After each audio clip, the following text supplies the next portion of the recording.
Well, good morning, Teaser King family. How's everybody today? I hope you're doing well.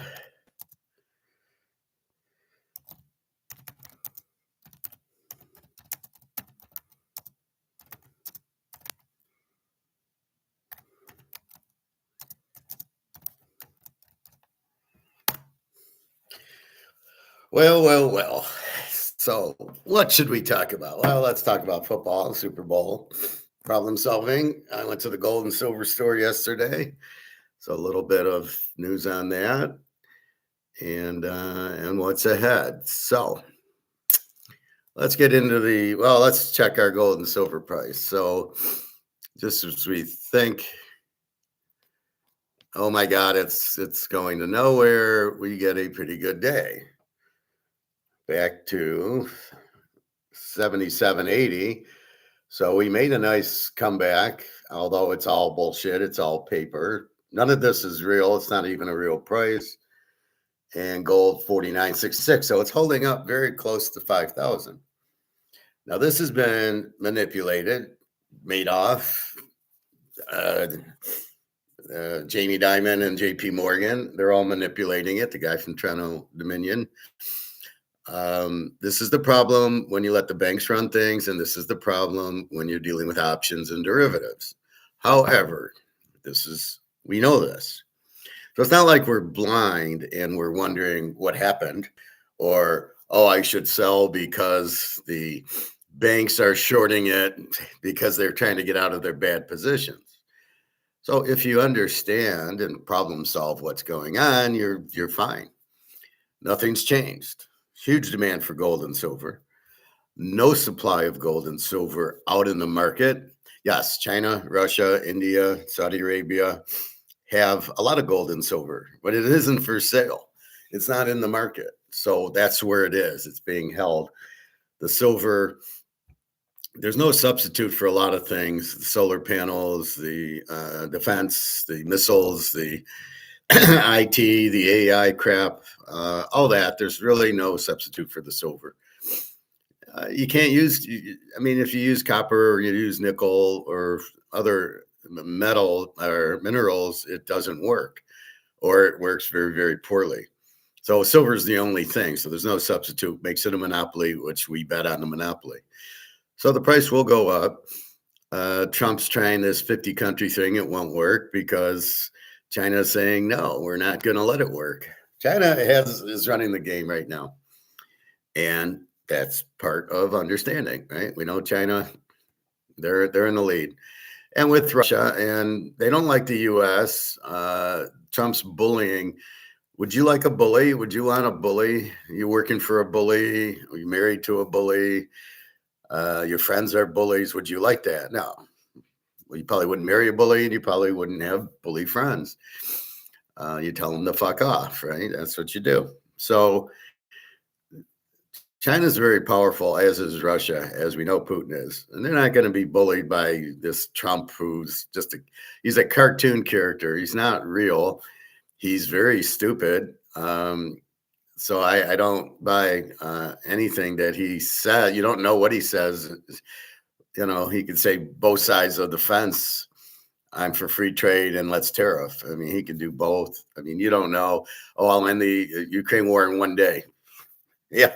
Oh, okay. And now he's like, well, I can't end it because, geez, when I said it, I didn't realize that you can't end it in a day. Stupid. So this is what you're dealing with. So gold and silver, we're starting to move, staying at $5,000. Gold, I think, is huge. Mark McGuire yesterday, I showed you, she still sees $8,000. And see, I showed that video and it didn't block me. It was just a video I had.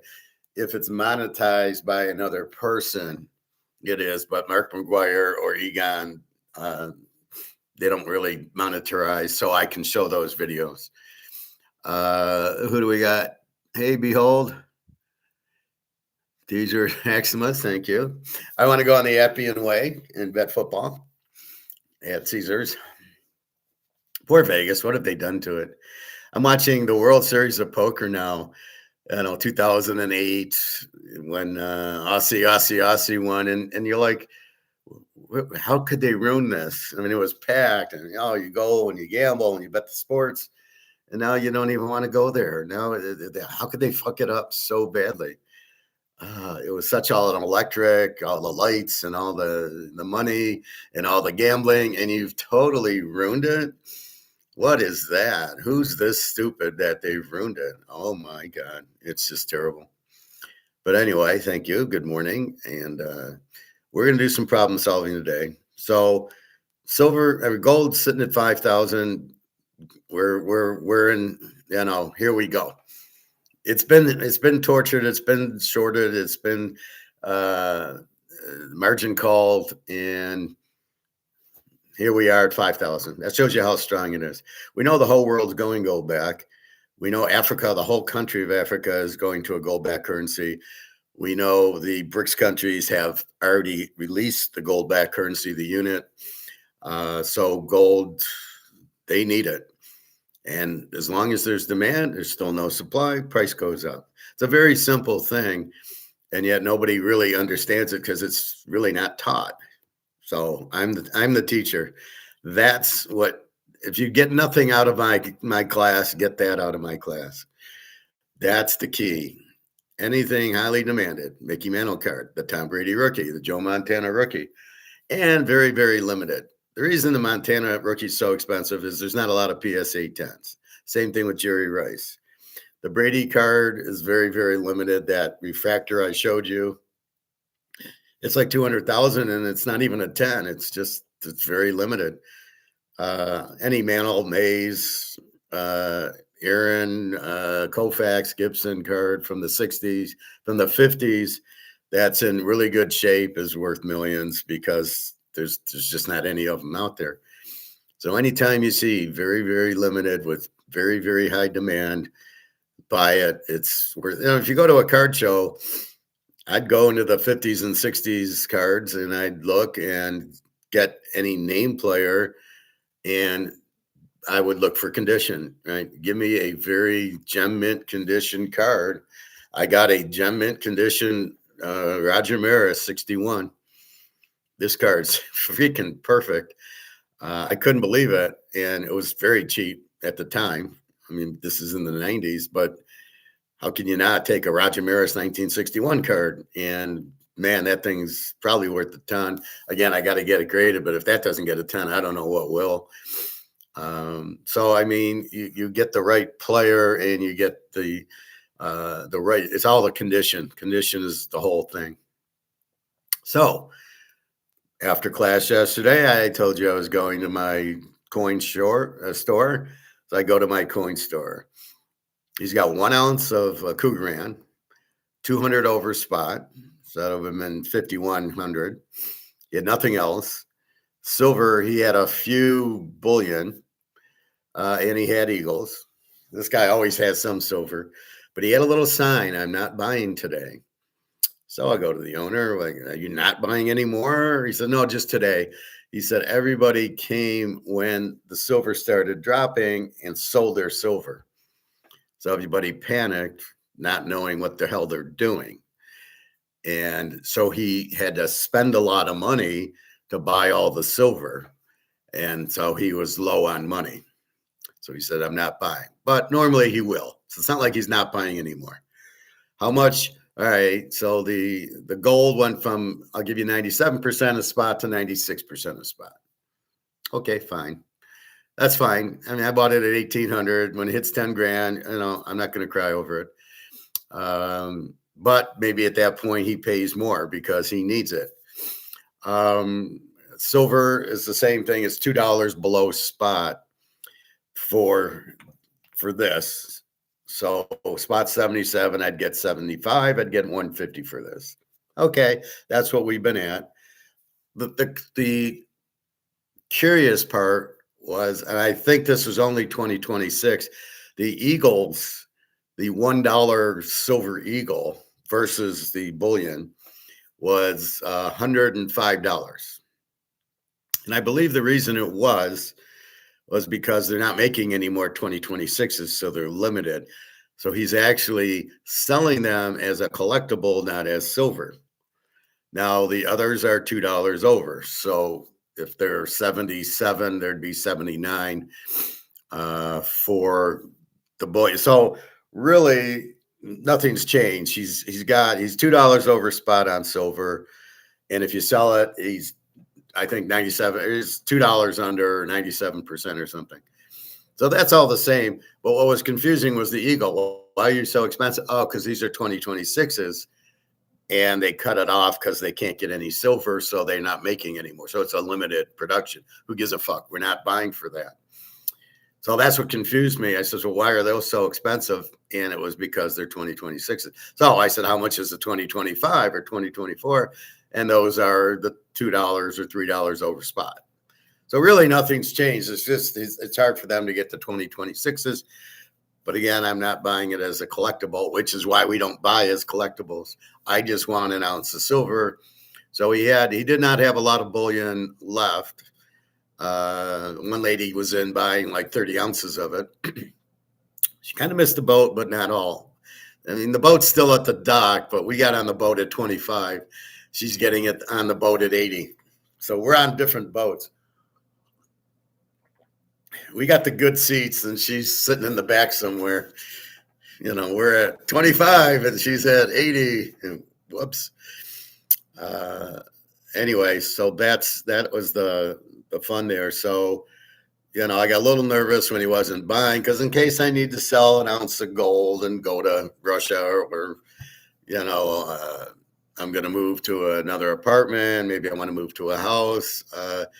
I might need some money, and I'm figuring, well, if I need, I'll sell an ounce or two of gold or silver or whatever. And he said, no, we'll be buying. It's just not right now. And I said, okay, as long as you're still buying, because you hear these guys on the internet on YouTube, and they're saying, oh, no stores buying.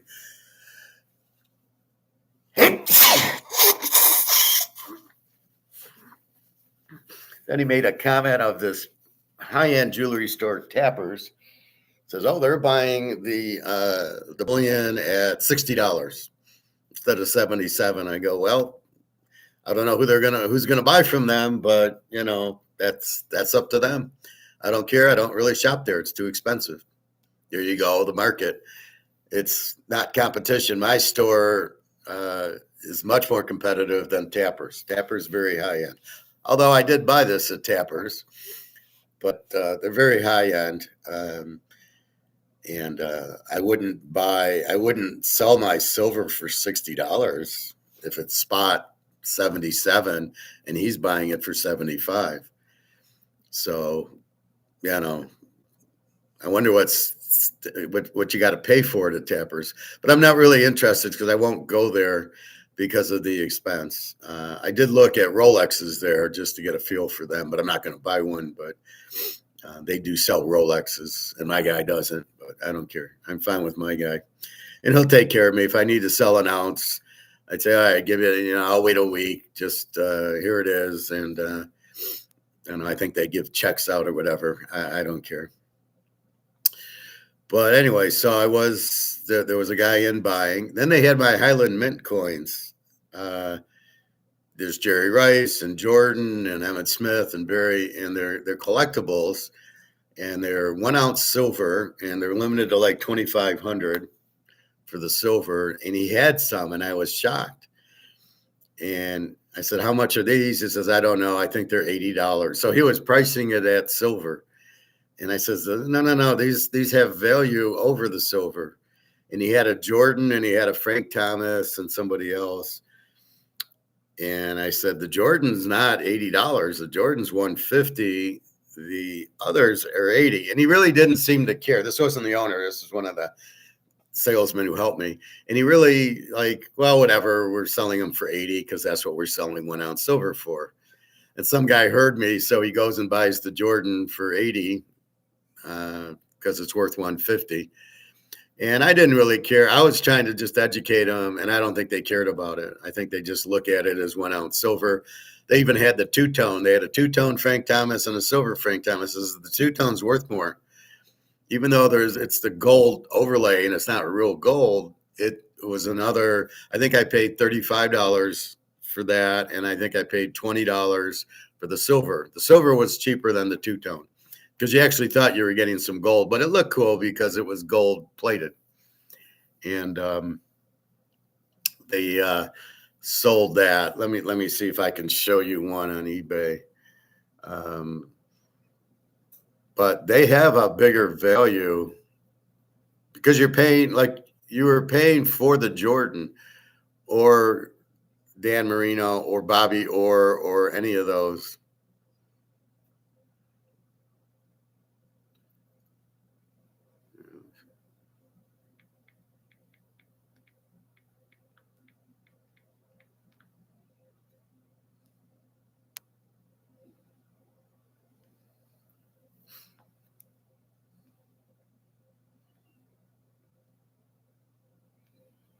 So that's what they look like.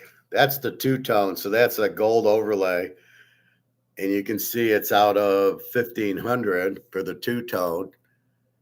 And this one's $109. He's selling them for 80.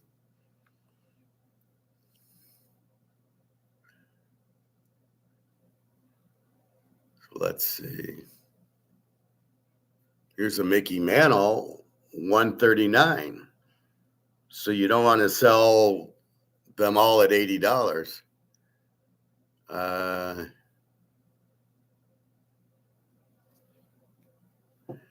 This is Ken Griffey Jr. It's 135, and he's selling it for 80.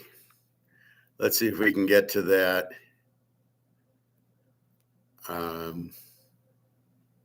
Michael Jordan. Here's Emmitt Smith, 130. Again, this is the silver one. So they came out silver and then they came out two-tone. So here's the two-tone Mantle, and it's 150. I had that. My wife stole it. This is how did I marry this girl?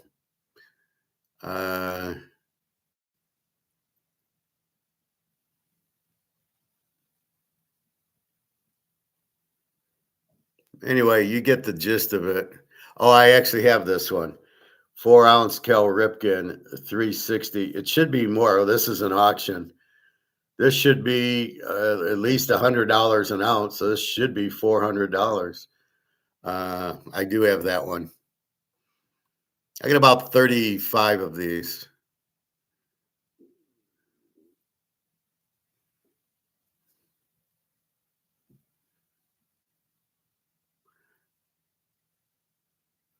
And here's Eric Lindros, $250. I think I have Eric Lindros. I don't. Oh, this is silver. Yeah, I got that one. So you can see based on the player what you have.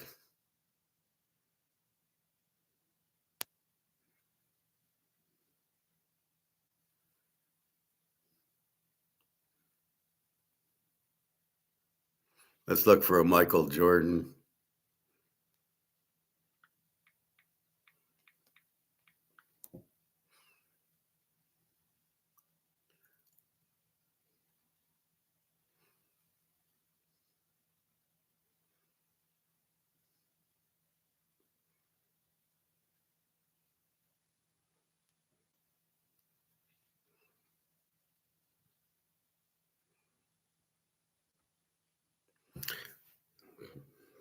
There's the Michael Jordan that he sold yesterday at $80.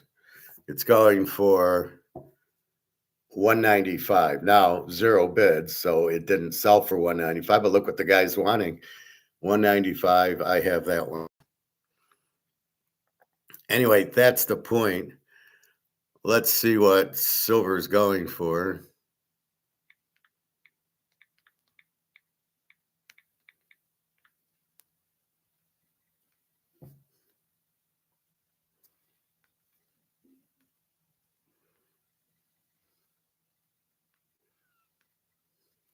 So there's one for 80.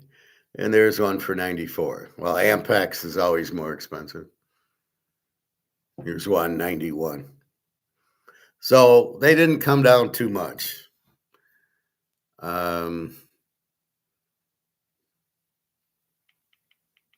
Let's see what this Eagle is going for.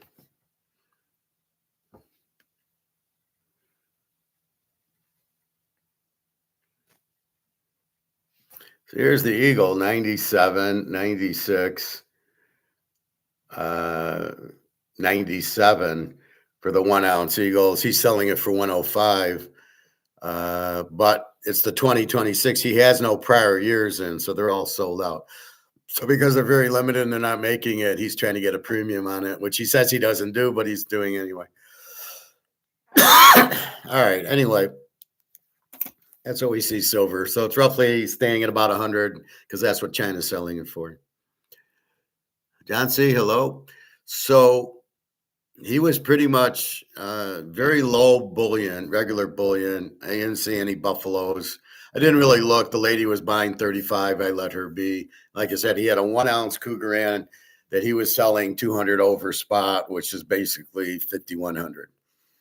That's why I'm glad I've already went to the store and filled up my cart with gold and silver for the last 5 years. Now at this price, I don't need to buy. I mean, it'd be nice to buy more if I had the opportunity. If I sold a Mantle card and got 200,000 for it, I'd be back buying gold and silver. But that's it. No fair that it's not going to be 10 grand. It's going that way. What you've seen is the paper markets. You've seen them do a bunch of derivatives, a bunch of margin calls, as we showed you with Mark McGuire yesterday, where he's basically just cutting it. And they're just, I think what it is in the normal stock market, if you were on leverage of Microsoft and you bought it at 100 and you put 10% down, you played margin on it, and it goes to 300, you're fine. And then it goes back down to whatever, let's say 75. You're going to get margin called because your account went below the 10%. So it's just keeping it at 10%. So if Microsoft went down to 75, you'd have a margin call. So it's very common. It's not something unusual. But because the gold has gone down or silver has gone down from 120 down to 70, that's why the margin calls are going. And if they really are wanting the price to go down, why are they wanting the price to go down is beyond me. It's probably to buy, although I don't know how much the U.S. is buying. I don't think a lot. This fact of this this new Fed governor, the guy taking over the Fed from Powell, Harsh, has no bearing on it whatsoever. George Soros runs it, so whatever George wants, he wants the dollar collapse and he'll make money shorting it. So I know that's what he wants. But gold and silver itself, there's no, you can only margin call so much. I don't think there's very many longs left in it. So what they did was they got the longs wrenched out, and the shorts are going to get killed because it's going to keep going up because what China and Russia do. So again, it's a worldwide gold market, not a U.S. gold market. So understand that. But it's just going to keep going up because all the central banks, all the BRICS countries, Africa, even if they're not in BRICS, is going to a gold-backed currency. So they need gold. So we have that. And that keeps the demand going. And there is no supply. I mean, the only supply is to go to China, go to Russia, go to Saudi Arabia. There's supply, India. Otherwise, there's no supply. So for you people in India, and you got to get your girl a gold jewelry for the wedding or to date her, good luck, because it's going to be very expensive because there isn't any to get more gold. As far as silver, again, we don't even care about the industrial use. That's minor compared to people like us needing it, and Russia and China and the whole BRICS, right? And all of Africa now. and don't forget Japan and all that. So the demand's huge, and there is no supply, and especially on COMEX, there's none. I don't see how COMEX can last too much longer if they're trying to do options on a product they don't have. So they always had some gold and silver, and it was just between London and New York where they short and buy and short and da da da da da, and never exchange physical. But that's not what you have here. People wanting physical, people getting in and going, I want to take delivery like the next day. And that's the change. BRICS has been the wild card, the variable.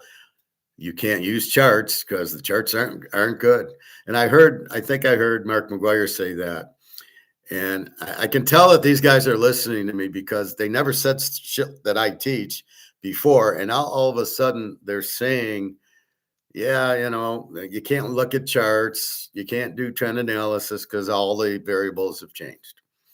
Because they didn't know what trend analysis was. They just knew trend analysis is looking back, seeing what happened to try to identify it for now. And as I tell you, it's like New England with Tom Brady, and he goes to Tampa. You can't look at Tampa because that's all with Tom Brady, and he's no longer there. So it makes the analysis worthless. And that's what BRICS has done. This huge demand for gold and silver has changed this. You can't look at 2008. It's meaningless because you didn't have BRICS back then. I saw Bitcoin down to 67,000 yesterday. The market goes up to 50,000. It's like, yeah, that doesn't make sense. So they're printing money. Again, there is no value in the money. They're printing money, putting it in the stock market. There are people getting out of Bitcoin to go into the stock market. The people getting out of gold and silver. So a lot of people were selling their silver to my guy's store. I says, why didn't you tell him? He says, what am I going to tell him? They're idiots. So he's buying it back really cheap. And, so he has no money. And I'm like, yes, you do. You got all the silver. Now, I hope he's buying back the Eagles and the other versus jewelry and silverware. I don't know, but he said there was a line out the door, people selling silver, panicking. And this is the problem with people. They don't know. They're all idiots. They don't know that this is a buying opportunity and they're selling. So silver's 120. They're not selling. Silver goes down to 75 and there's a line out the door to sell. Does that make any sense? This is the problem. Why are you selling at this low price? It makes no sense. So again, this is what these idiots do.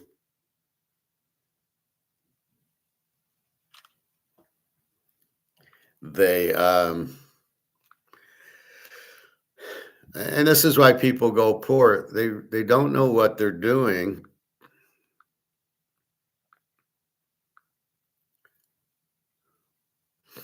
And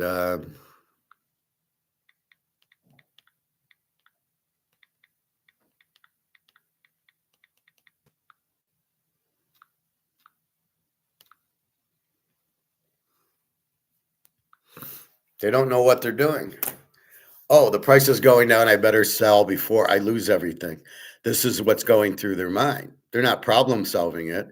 They don't know why they bought it. And they certainly don't know why they're selling it. They're selling it out of fear it'll go to zero. Seriously? Silver's going to zero. With the demand of silver and the supply of silver, it ain't going to zero. And then it goes back to 77 and wait till it hits 150. Wait till it hits 500. It's still on course. Okay, you've got this little noise. You've got this little, margin call this and margin call that crap. And the banks are going to go under crap. It doesn't matter because this is worldwide. So no, it's going to 500 on its way to 1,000. Sure as we're sitting here. That hasn't changed. The demand hasn't changed. The supply hasn't changed. There is no supply.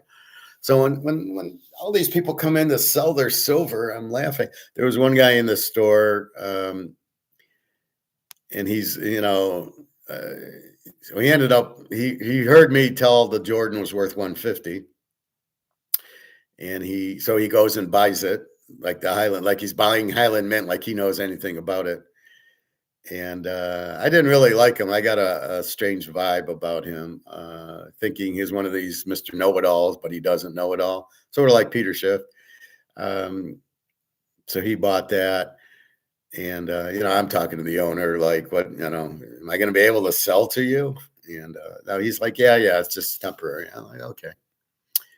So that was my concern there. So again, so apparently the other day the line was out the door, everybody coming in to sell. Okay. Now I'm not in, I'd always buy silver. Like for my birthday's coming up in March, I might buy a few more ounces of silver if it's in the 70s just for my birthday gift, like I did for Christmas. But that's it. Gold, I have no interest at. I mean, if I was working and had money, I would certainly be buying ounces of gold. But at this point, I'm, not, 5,100 for an ounce of gold, and I'm paying 1,800 for it, 1,900. Yeah, I don't. I'm pretty well stocked. Yeah, we could always use more, but I think I'm in a comfortable quantity of gold and silver that I own. That now the prices are going up to buy more. Like I said, I'll buy some silver for my birthday gift or a tenth of an ounce if he even has any. But that was it. So one Cougarin, which probably somebody brought in, and then a handful of silver. But he did have the Liberty 2026 Eagles at 105, only because they're limited. But again, he's missing the point. I don't care that they're limited. I only want an ounce of silver. So the older silver is probably still $80. I don't think he's selling all the Eagles at 105. It would make no sense, but I don't care. What I didn't like is if I sold one to him, but then I realized he wasn't really clear on it. It's the 2026s that are 105. The 2025s he doesn't even have are probably 80. So if I came in, because I got the older Eagles, because I've been buying them for 5 years, that would get 78 or whatever, which is fine. I didn't, I didn't think anything of it. So I always thought I'd get spot for it anyway. So I'm like, yeah, okay. I paid $20 for it. It's 78 and it's $2, so 76. That's fine. I'm not going to bitch about it, but the 105s only because they're 2026s and they've cut off supply because the government doesn't have any. The wonderful idiot government. So the government is back open. It's not shut down anymore. Too bad. How they're going to pay the people? They can't.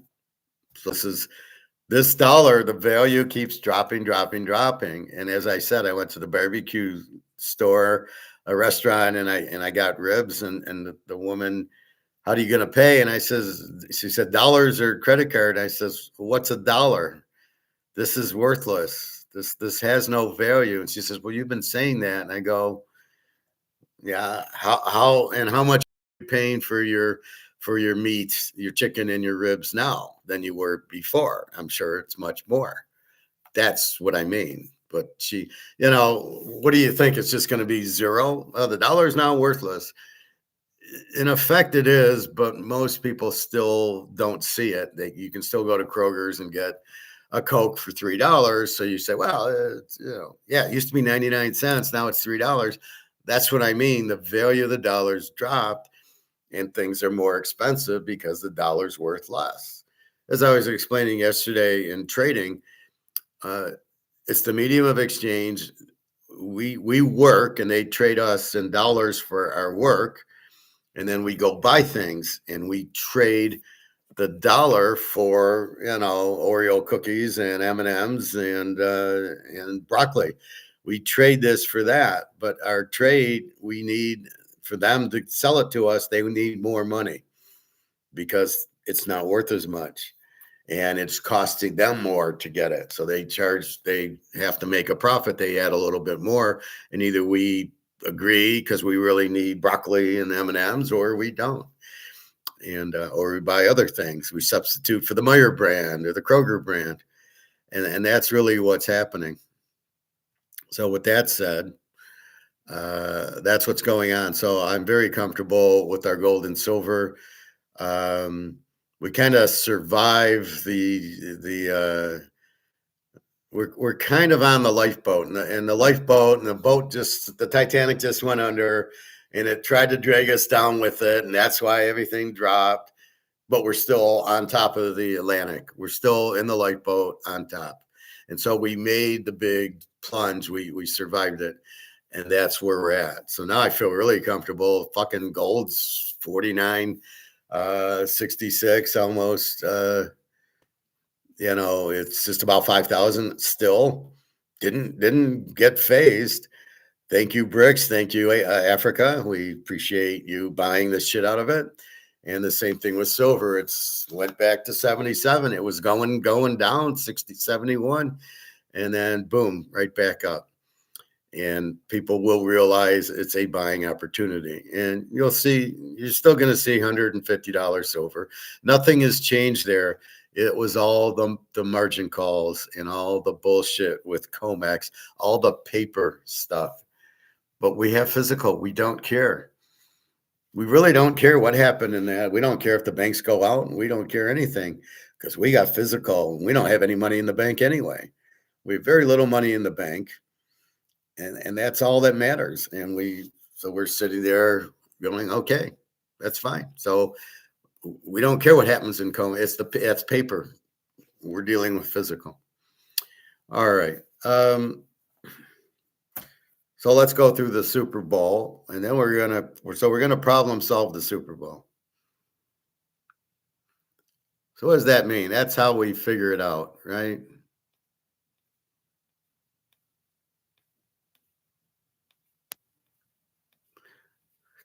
So if your homework assignment is give me this, show me how you pick the Super Bowl and predict it, you can't just give a score, you got to show me how. So I look and we're still 4.5, 45.5. So how do you break this game down? Well, the keys are the coach, the quarterback, and the defense. And if the offense is balanced, do we have a running attack to go along with our passing attack? Balanced offense is harder to defend than just a one-dimensional. A good quarterback's much harder to defend than a running quarterback, Lamar and Jalen Hurts and all that. That's why we like Mahomes and Burrow, and that's why we bet on them when they're playing. So our first thing was we looked and we graded the team. Well, how do you grade the team? Well, we look at the scores. We look at New England and we go through and at this time of the season, we go through the last 5 games. You could do 6 or 7, but it really is going to be minorless. And you get their scores and you look points for, points against. This tells us what the team's doing, how good or bad they are. A team that doesn't score but gives up a lot of points is a Z team. They don't make the playoffs usually, although Carolina came in as a under team. Because you want to see what the team does, but then you have to micro analyze it into who did they play. And that's always the key. So a team could have certain stats, but if they play shit teams like the Jets in Miami, that really doesn't count. You want to see how they did against good teams, playoff teams, and that's the key. So we look at the last 5 and we try to come up with grading the team out, right? So we looked at both teams, our A teams. They both score a lot. Let's see. New England scores, well, they were 31. They're probably like 28 the last 5 because they scored 10 on Denver. And then we've got Seattle, who scores 24, but they scored 31. So they're a little bit more. No, they score. Yeah, no. They scored 28. That was my prediction, 27, 24. They scored 28 and they scored 31 last week. So they're at 28 offense. So we have a 28 offense Seattle with a 16 defense. And we have a a 27 New England and give up 13. So that's our first thing. So that grades both teams as A's. That's an 18. Good offense, good defense, right? We're always looking for weakness. It's the art of war, strength, weakness. We got strength and no weakness. Okay. Then we go and we start breaking the team down. We go, well, they're A teams. They have a 13 defense. But then we go, but wait a minute. They gave up 10 to the Jets and 10 to Miami with backup quarterbacks. So we kind of throw that out. So when I looked at the last 3 games, New England had 16-3 San Diego and 28-16 Houston, and then 10-7 Denver. But again, we've got Denver with the backup quarterback, Stidham, who's a good quarterback, but he hasn't played all year. So, and then they scored on a bullshit call where it was called a lateral where it wasn't. He was pushing the ball forward. That was a forward pass. So you look at that and you kind of like, okay, what do we got here? So New England, you go back through the games and you look at them against good teams, and you're trying to grade New England, but they didn't play anybody. It was an easy schedule. New Orleans, the Giants, the Jets twice, Miami twice.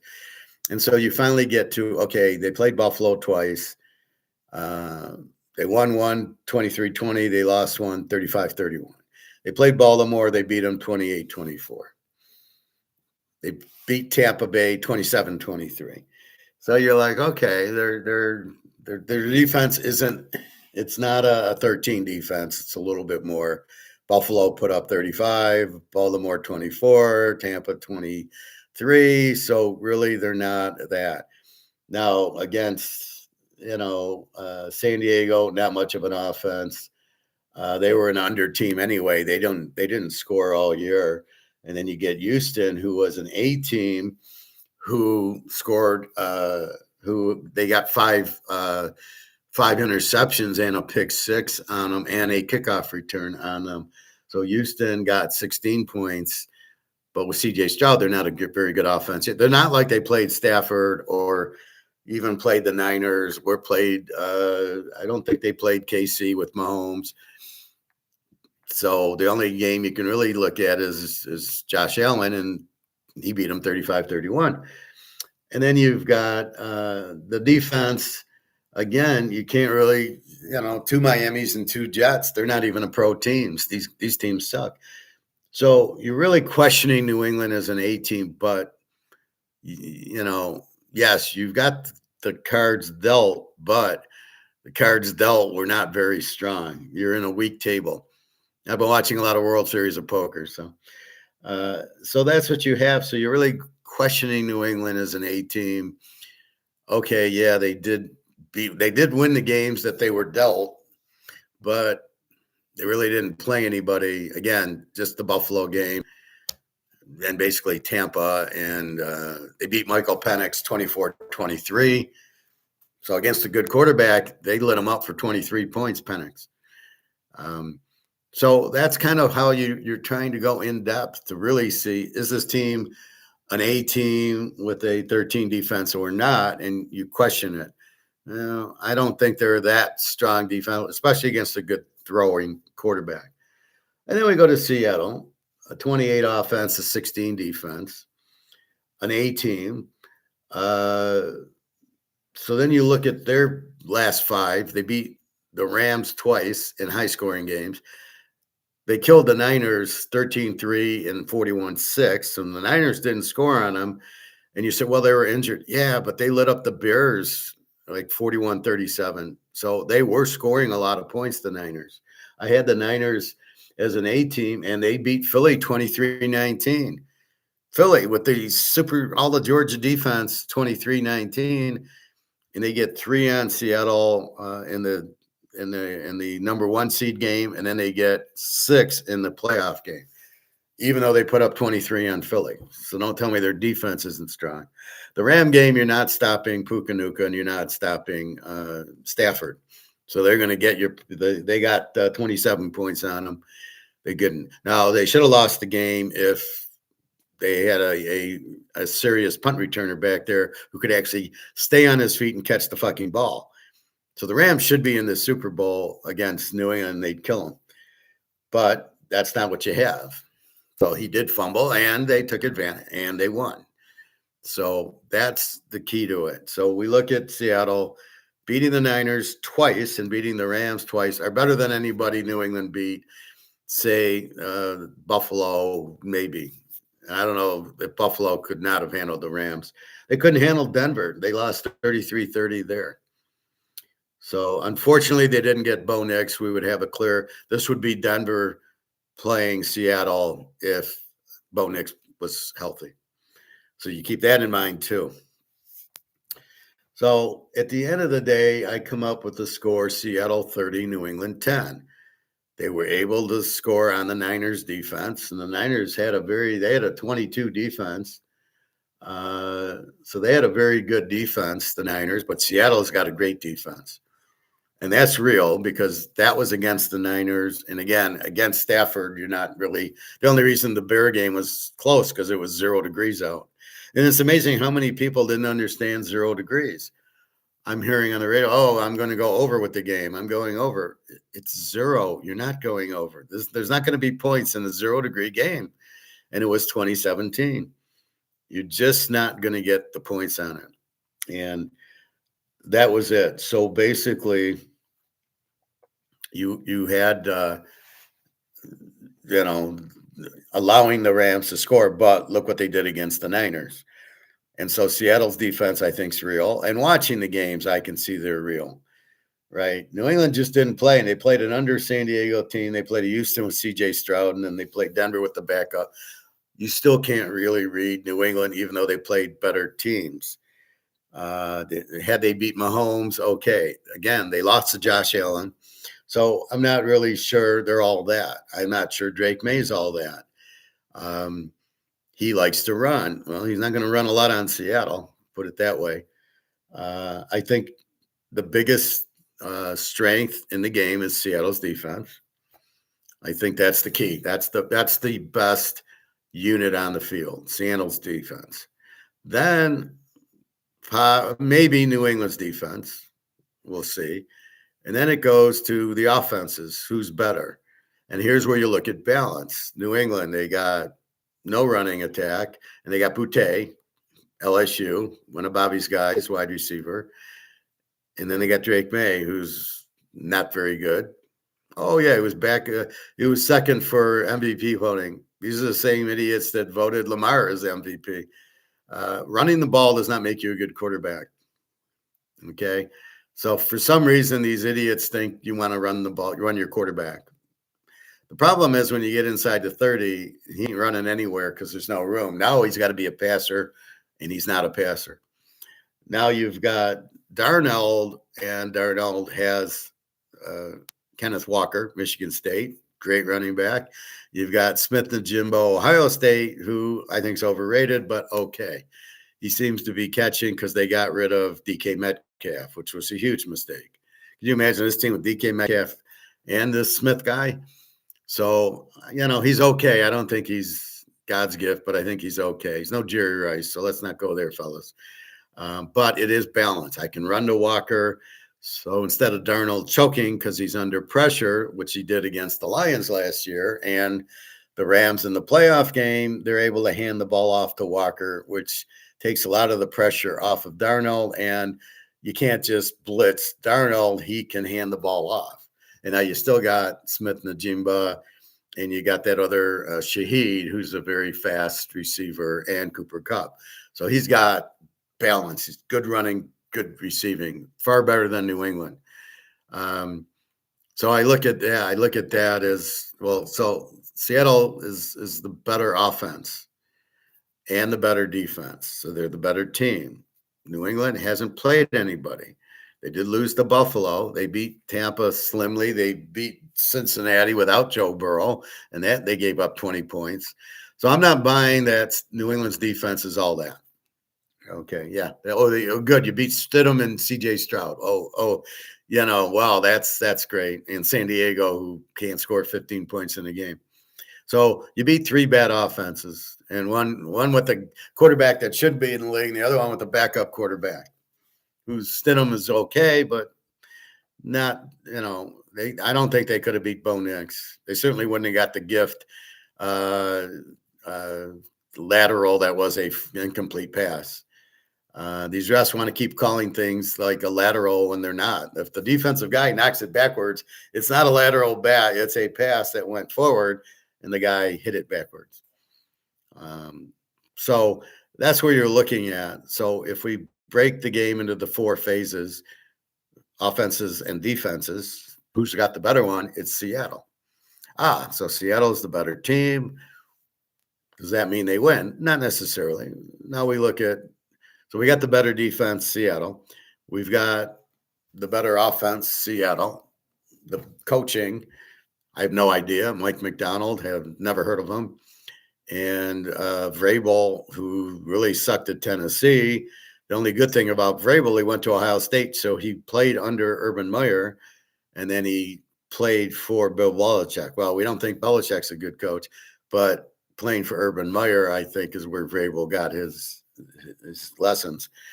But he sucked at Tennessee. So now he's playing well here. Again, the weak schedule. This should be Kansas City. If Kansas City played a normal schedule, this would be Kansas City, not New England in this game. But you fed New England the last place schedule, and you faced KC with the first place schedule, which included Baltimore and Buffalo and Philadelphia. I mean, give me a break. So this is why, and plus Denver and San Diego were better this year. So it really made it hard for Kansas City with that schedule when New England's not playing that schedule. They didn't play any of it. They played Buffalo. That was it. Oh, yeah, and Baltimore, which, they were very weak anyway. But, they didn't have the Kansas Cities and the Denvers and Philadelphia's and all that. So keep that in mind. And that's what Denver did. They did win at Philly, as did the Bears. So you wonder what was wrong with Philly. It's the coaching. It's the quarterback. That's Philly's problem. So you do this for every team, and you rate the team, and you look at coach, the quarterback, and the defense, and if the offense is balanced. Do they have a good running attack and a good receiver? Now, usually they have one or the other. Like the Bears, very good running attack. And that's what Ben Johnson instilled at Detroit, was this strong running attack and then all the play action off of it. And then he did it at the Bears. And then you question Dan Campbell going, this guy doesn't know what he's doing, does he? 15-2 was Ben Campbell. The year before was Ben Campbell. The loss to the Niners to get in the Super Bowl was Dan Campbell. So Ben Johnson takes the show to Chicago, and they win the division. So it's clearly Ben Johnson. It's the same thing with Brady and Belichick. You go and Belichick's this and that, and then Brady leaves and Belichick can't even make the playoffs. And you go, yeah, I think it was Brady who was New England's, he won those games coming from behind and winning, reading defenses, going, no, I can't. If I run right, I'm in trouble. I got to change the play. So basically, he was the offensive coordinator. The defense played too deep, New York Giant without Lawrence Taylor defense. And that was it. But Brady won without wide receivers most of the time and really without running backs. So I don't give Belichick credit at all. I give it to Brady. I always thought Brady, and it proved it. Without Brady, they didn't make the playoffs, and Brady's winning Super Bowls. So it wasn't Belichick. It was Lombardi. It was Bill Walsh, even though he had Montana. It was Parcells, absolutely. That's the difference. It was Chuck Noll. That's the difference. Woody Hayes, Bo, was clearly the coach. But when you got into New England, it was clearly Brady. I never understood why Don Shula got lucky to win 2 Super Bowls. He lost so many playoff games at Baltimore in the 60s. And then he gets lucky at Miami where they have a running attack, so he can't do anything. Then he gets Marino, and he doesn't want to. He gets into the Super Bowl one time to get killed by the Niners. He's never seen from again. So he was the winningest coach because he coached for 50 years. So I don't give it to Belichick, but in this case, I have no idea who the Seattle coach is, and I have no idea who Vrabel is. He won the coach of the year because they played the easiest schedule, and he beat, and he's in the playoffs with the easiest schedule. And you're scratching your head when KC had the toughest schedule, and Philly and Baltimore, and they don't make the playoffs. And you wonder, well, yeah, because they had if you're playing a bunch of Jets, Miami, and New Orleans, and the Giants, of course you're going to make the playoffs. You're playing college teams, and they're playing pro teams, and that's a big problem in the league. And so you've got to take that into consideration what you're doing. So anyway. So that's how you break it down. I don't know coaches. They haven't been there before, so I really can't say like a Sean McVay and a Sean Payton. I could, then it would be a coaching edge. So right now I don't know. So I come out with 27-10, 30-10 Seattle over New England based on the better offense, better defense going to Seattle. New England not beating anybody. They beat Buffalo in that one fluke game at Buffalo when he kept running to the right sideline and throwing passes, and McDermott was too stupid to either blitz to the right or cover there or set him up by having your safety come up and pick the ball off. That's why Sean McDermott was a lousy coach, should never have coached. After losing so many games to them, he should have been fired 5 years ago. John Harbaugh should have been fired 5 years ago. Baltimore won't win with Lamar, period, as quarterback. He's got to be wide receiver. But anyway, so that's what you're saying. There's very few good coaches in the league now. It's so watered down. It's so much, well, we need to hire a minority because for whatever socialist reason, I'd want to hire the best coach, not, a minority because he's a minority. If the minority is the best coach, I would hire the minority. It's not that, but I'm not going to hire a minority over a guy who's a better coach just because he's a minority. And I think you're seeing a lot of that. I think you see the problem in the play. So very weak coaching. So I can't give a coaching edge. So I give Seattle, like I said, 30-10. I think their defense will just wipe out New England. Drake May, he'll run a little bit, but Seattle's going to be all over him. And because Seattle played the Rams twice and the Niners twice and won those games, and even against Carolina, they held them to 6, where the Rams beat them 34-31. So I just give Seattle's playing very well. Kenneth Walker, I think, is the difference in the game because he can run, and Darnold keeps Darnold from getting sacked and throwing interceptions. Darnold throws a lot of interceptions, 4 against the Rams, and they lost 21-19 to the Rams. He threw 4 picks, and, I think you'll see a couple of picks by him, but we'll see. So New England, cute team, not a Super Bowl team, shouldn't even be in there. I don't think should have made the playoffs. And Drake May certainly not MVP care to go. So that's how you problem solve all the games. You break down the teams, their offense, their defense. Do they have balance? Can they run the ball? Who's their quarterback? That's why I look so much at quarterbacks. And then who is the coach? And you're keeping an eye on injuries, which weakens the offense or defense. Seattle supposedly has offensive line injuries in this game that I think they'll play, but they're going to be injured, which is a tremendous advantage for Seattle, rushing the quarterback and, stopping Drake May from running. I don't think he's going to be able to run too much. He ran a lot against San Diego, and that was really the first time I saw him play, and I go, this guy is terrible. Against Denver, he did nothing. Oh, it snowed in the second half. Bullshit. I've seen Green Bay Denver games, and it's 35-34 in 3 inches of snow on a Monday night with, so I don't want to hear that the snow made a difference. That's bullshit. John C. TK Drake May married his lifelong girlfriend since high school. So why do we care about? We don't care about that. Okay, great. You think it's great. I could care less.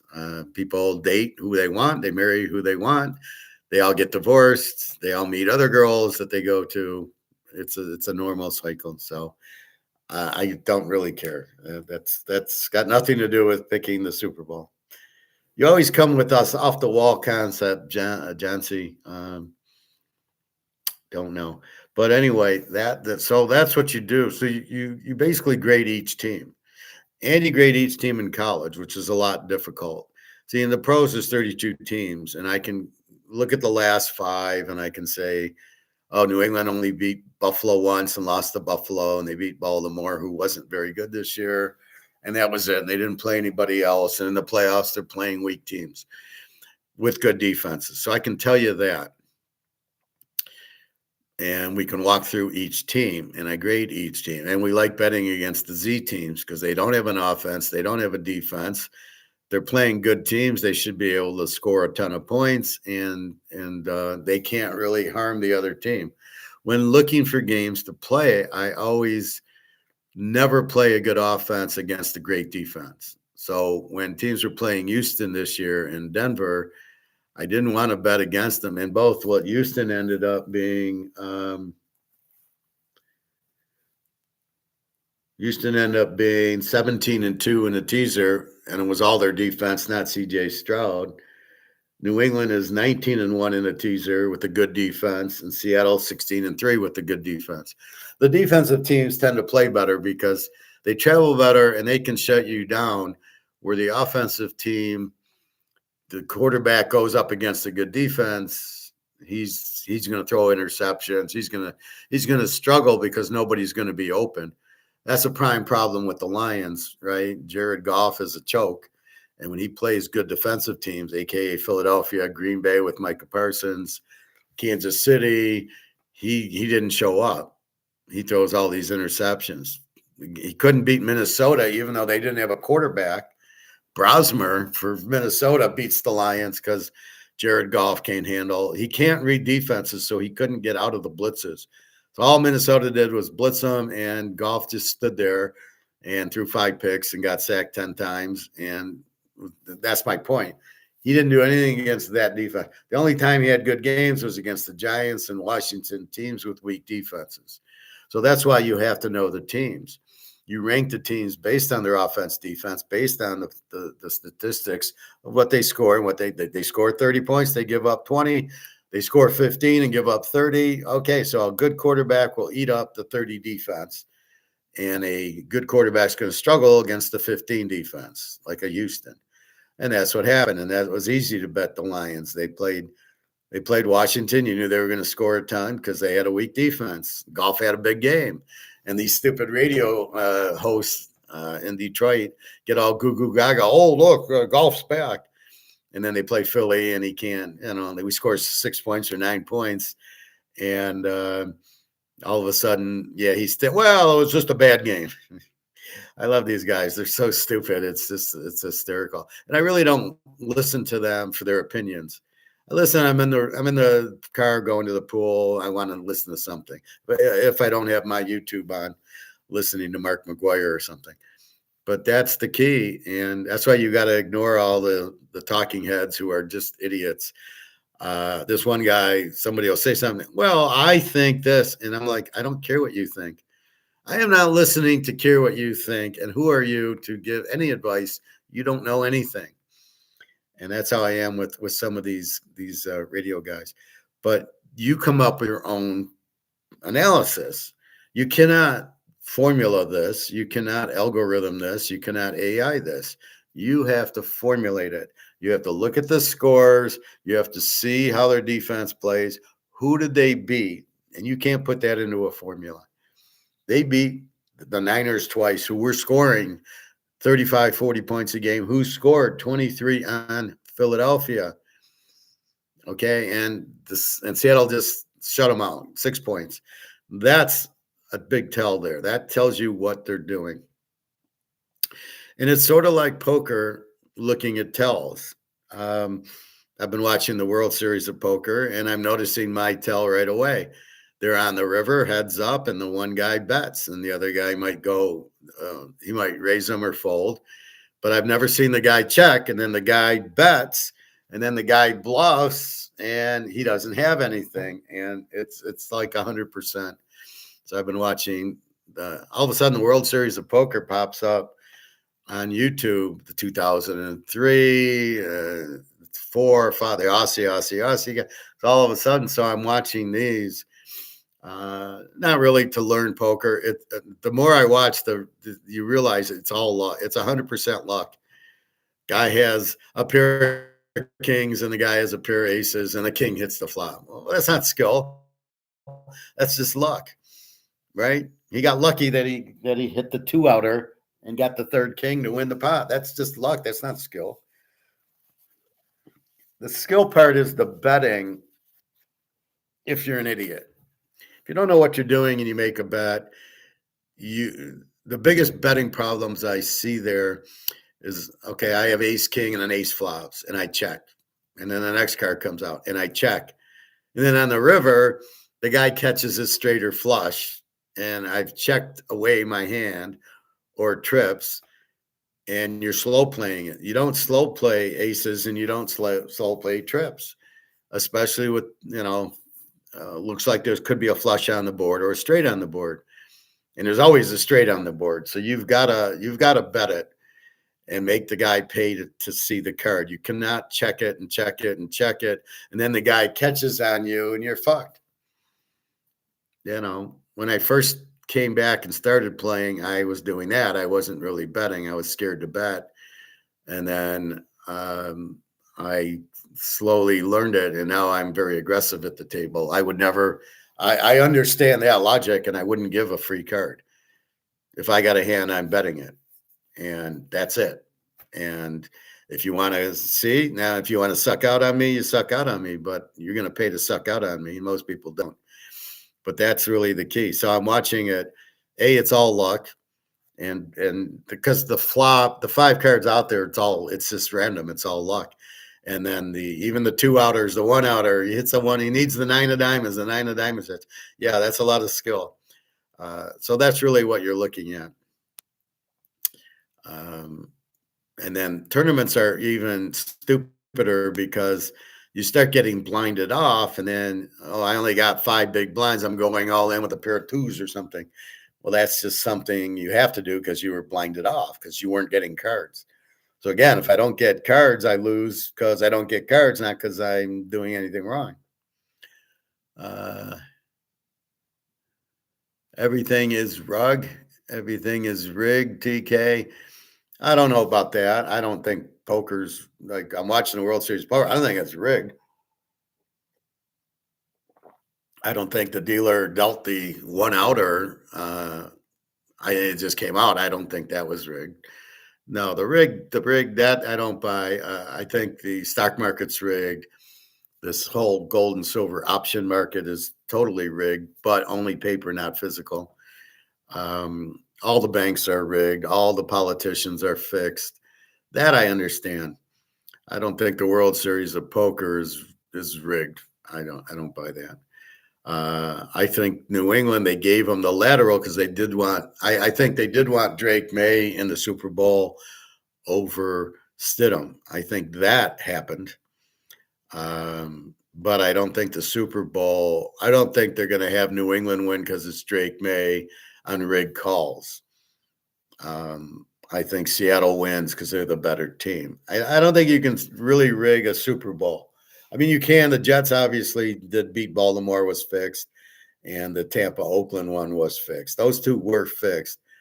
But generally, Mahomes did lose. Brady did lose Super Bowls, so it's not like they won every one. Joe Burrow lost to the Rams. That Pittsburgh-Arizona one was a beaut. I don't think that was rigged. I mean, that was a great catch in the end of the end zone. So, I think they try to cover the point spreads where it's, if they're laying 10, they win by 9, and then the people who took the underdog win. I think that happens, but I don't think this isn't wrestling where Hulk Hogan's going to win because Hulk Hogan wants to win, or the Montreal screw job, as Bret Hart keeps saying. Which you're wondering why he cared so much when that's totally planned. That's a play. That's an opera. That's a movie. I mean, it's scripted. Okay, you're going to lose the match. And I don't know what he cared about. I mean, he was leaving for the other one. I didn't know why it got so that. But anyway, that's how you analyze anything: gold, silver, stocks. You're looking for the key variables, and how do you analyze the stock? You look at the financial statements. You look at the income statement. How much money do they have? How much money are they making? What's the projection? You look at cash flow from operations. Do they have positive cash flow? Is there any legal problems with the company, like Coca-Cola killing everybody with their high fructose corn syrup, which they should all be in jail for? So those are the keys to analyze stocks. And the keys to analyze COMEX is there is no keys. It's just fixed. But the keys to that was BRICS. BRICS is buying all the gold and silver for us. Now we'll jump in, and that's been the key to us, and that's why it's $10,000 gold and $2,000 silver, because of BRICS. They keep the demand up, the supply is gone, and that's why that is. So you have variables in everything. It's the art of war. You're basically looking at it. Give me the strengths, give me the weaknesses. So you have to figure that out. So in football, it's the coach, the quarterback, the defense. Can they run the ball? Here's Kenneth Walker.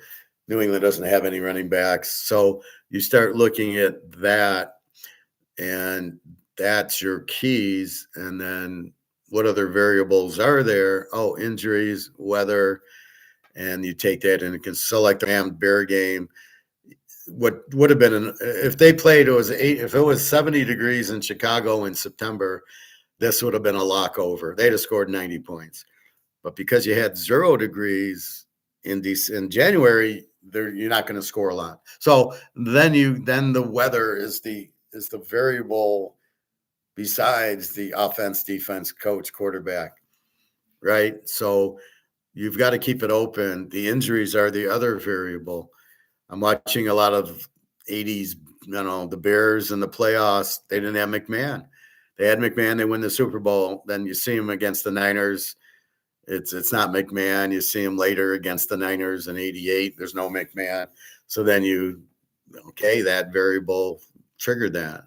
Not that they were going to beat the Niners in '84, but not having McMahon definitely helps.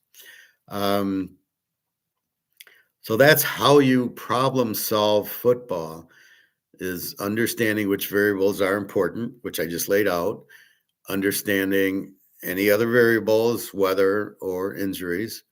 They're the common two. And then the third is the line, and that's why we make our own line. So New England, Seattle, I got Seattle -7, total of 46, and it came in at 4.5. I don't listen to this teaser. I can't go over 0 because it doesn't benefit me. I have a guy who's like, there's no benefit to taking 1.5, so I won't play it. Yeah, there is a benefit. It's called not having to lay 3 points or 4 points. I don't have to lay any points. All Seattle has to do is win, and they will win the game. So that's the key to the teaser. Plus, I'm going under, so I need a second part of it. So in this is the one game I got to play both, because I got to play 2 teams in a teaser, and that's what it is. I know my buddy, he likes playing 3-team 10-point teasers. He can find 2-team 10-point teasers, but he can't find a third team here.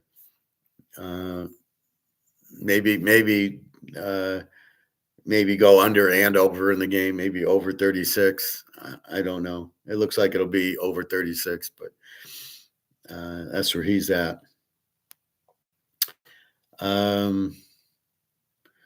So that's what you're doing, and then you're just refining it. So at first you just give me the totals, right? So for the whole year, Seattle is like a 29 offense and a 19 defense. Then you break down the last 5, And for Seattle, it's good because they played good teams. For New England, they played better teams, but you had a missing quarterback, you had an under team, and you had CJ Stroud. So you had no quarterback that they played. So it is skewed a little bit. So that's where you really got to hunt. Oh, Buffalo, Baltimore, Tampa Bay, and you see how they played those games were in the 20s and 30s. That's really what you're looking for. So that's how you handicap, but it's really an art to solve the team. Are they an A team or an over team? We looked at in college. Let's go back to problem solving Miami and Indiana. Um, that was a very difficult one to problem solve. I had them both as A teams. I had Miami as a 14 defense, and I had Indy as an 11 defense. And I focused primarily on the Indy Ohio State game. And then we had the Indy Alabama game, and then we had the Indy Oregon game, and you can see what they did against them. And then Miami, you could see them, and you looked at they weren't even in their conference finals. They should never have been in the playoffs, but then they beat Texas A&M at A&M, and then they beat Ohio State, which is a critical one because Ohio State had a great defense. That showed me everything. And then they go and they beat Ole Miss, who didn't really have a defense. And so when you get into the final, you're pretty much to both A teams with really good defenses.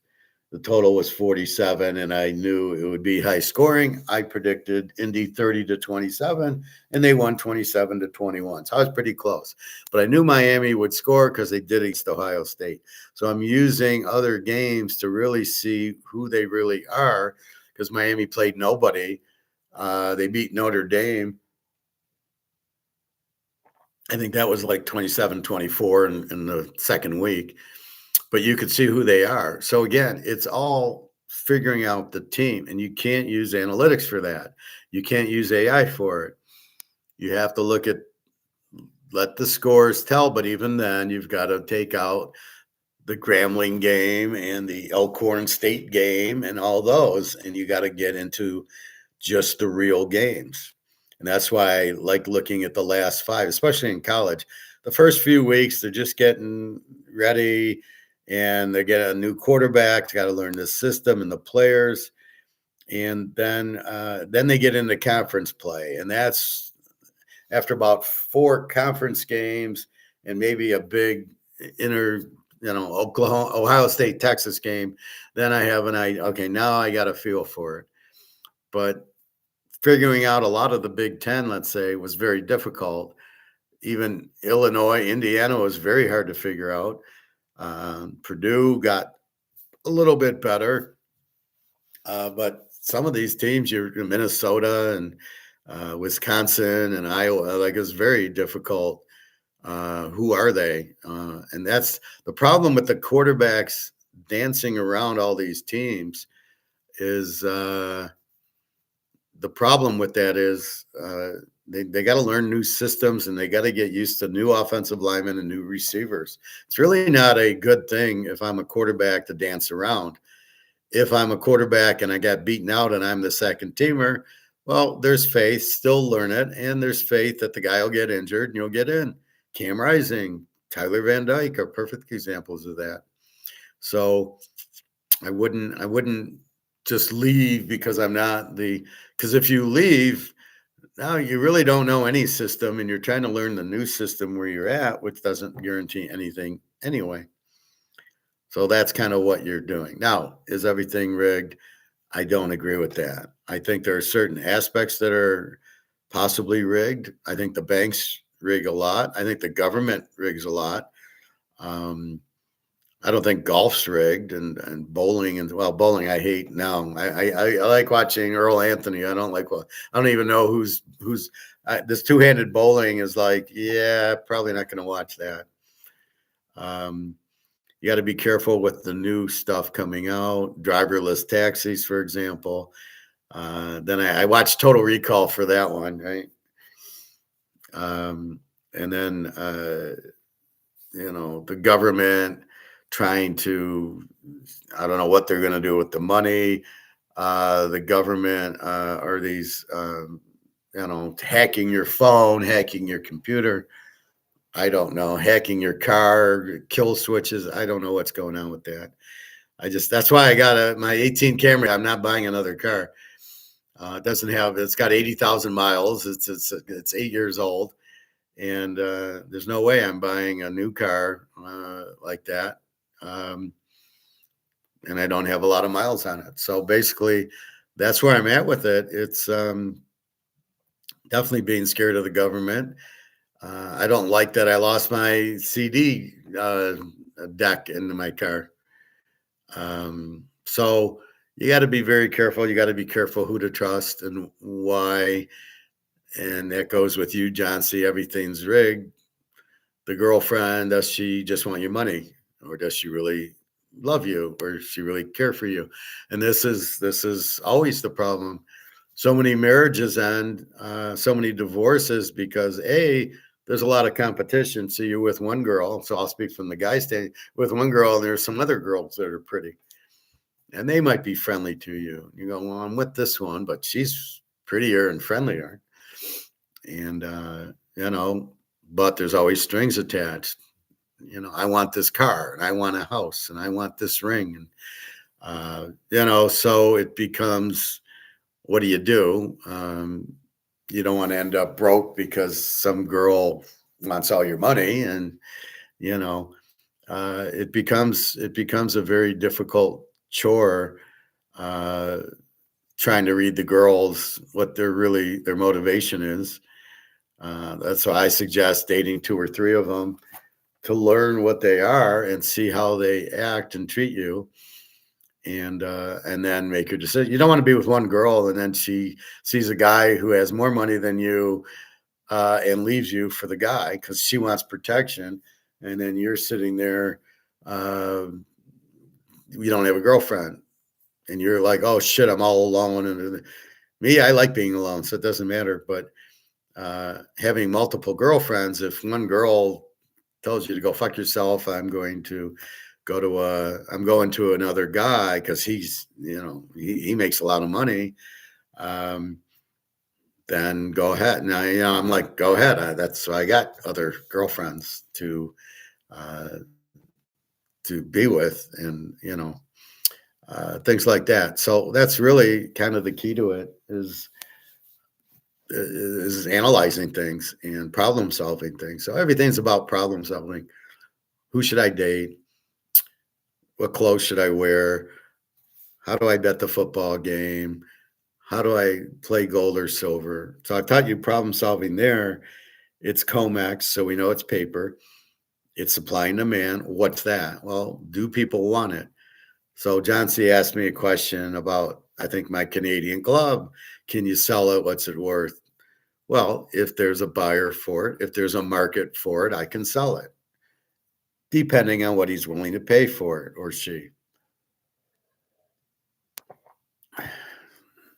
If there's a lot of people selling it, then I know I can sell it. So if I go on Canadian Club 12-year on eBay and I see five guys selling it at $100, I might be the 6th guy selling it at 100, because that tells me there's a market. There's a market for gold and silver. They're standing out the door wanting to buy it. There's a market for it. So that's how you understand the market, is if there's buyers for it. If there's buyers, then you question the price. And if there's buyers for ribs or chicken or pizza or whatever, yep, there's people wanting to buy it. Well, if there's people wanting to buy it, then okay, there's a market. So if you want to go into business and sell pizzas, there's a market for it. This is how much people will pay. Can I make something? Or maybe I want to create something that's a little bit different, but still kind of in the pizza family. But everybody needs to eat, and everybody needs clothes. Not everybody needs gold and silver. That's based on strictly your way to invest. And we've talked about investing. It's the same thing. What are the variables? Why do I want to be in the stock market? Why do I want to be in Bitcoin? Why do I want to be in Picasso's and Van Gogh's? My Van Gogh guy. Why do I want to be in Van Gogh? That's what you problem solve. I want to be in a real estate trust. because I think everybody's going to pay their mortgage, right? We've learned that's not going to happen. And what kind of car do I want to buy? Well, it's the same thing. You're problem solving.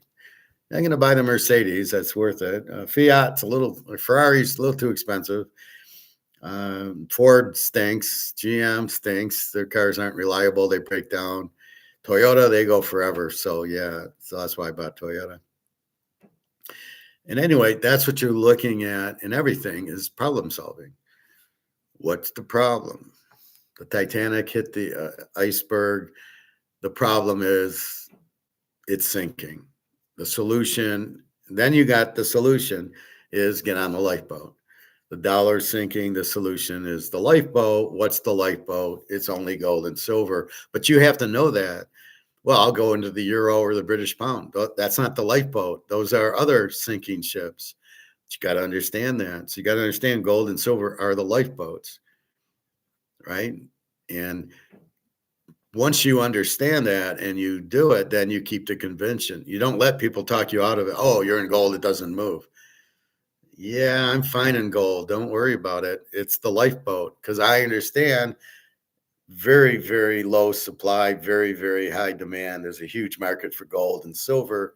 So I'm in it and it's limited. And I had to wait.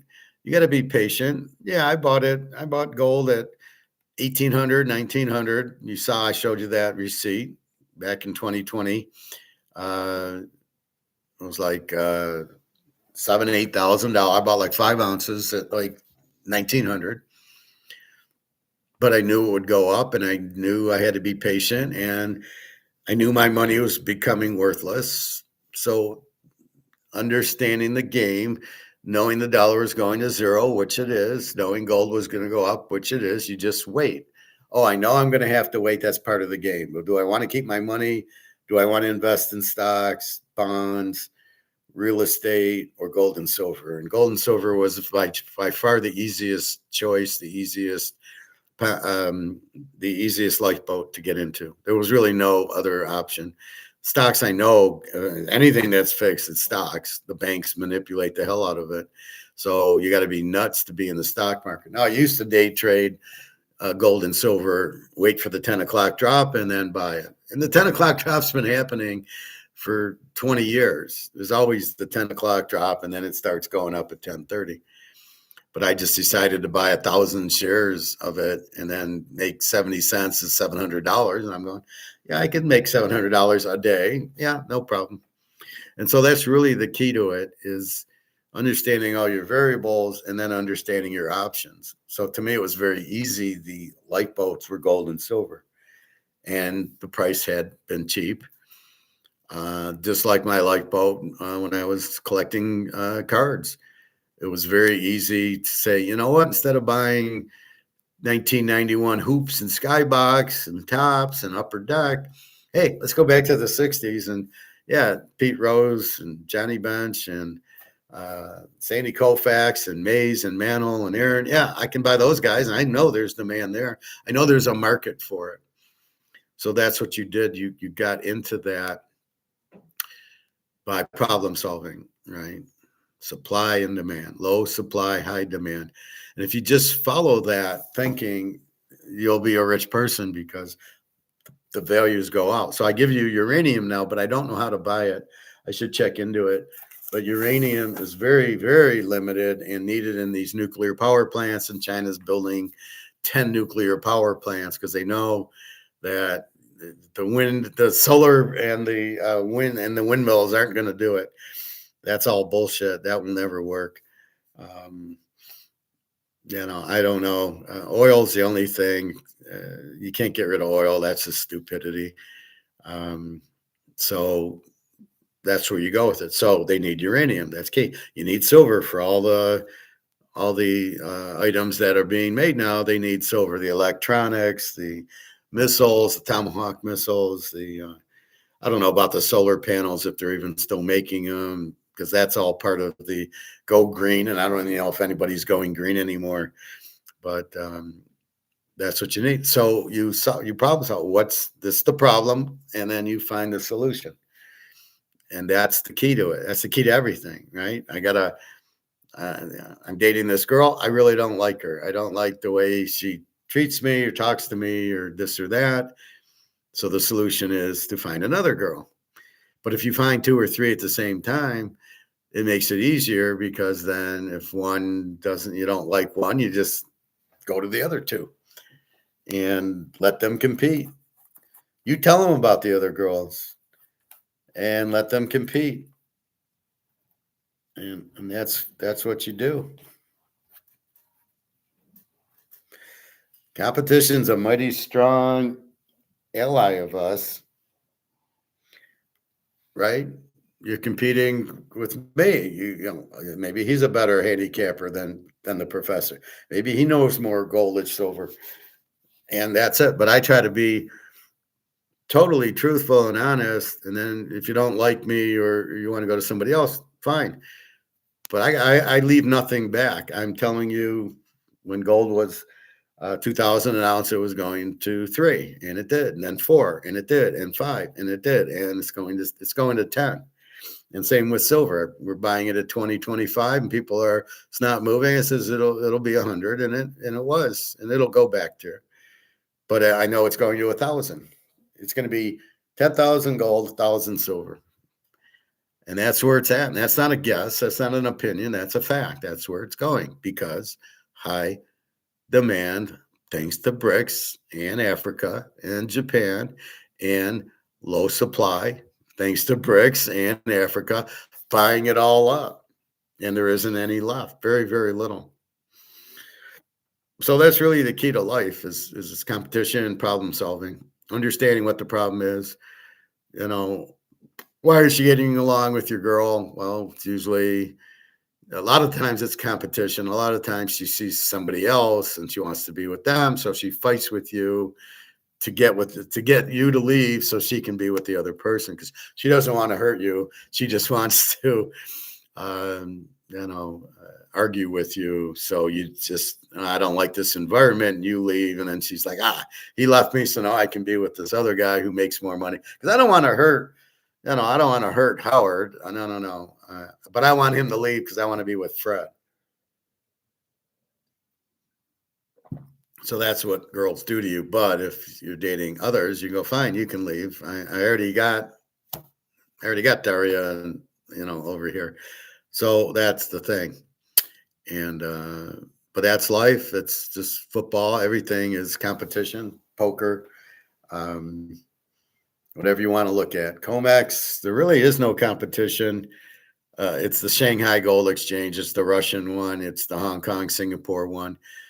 They're going to start pricing it in physical. But if you want to buy cheaper gold and silver, you go to COMEX. Just like my guy's store, he's like he said, Tappers is buying the bullion at $60. Well, he's paying $76. So I won't go to Tappers. Why would I? Tappers is very expensive. I don't do business with them. I go to the competition.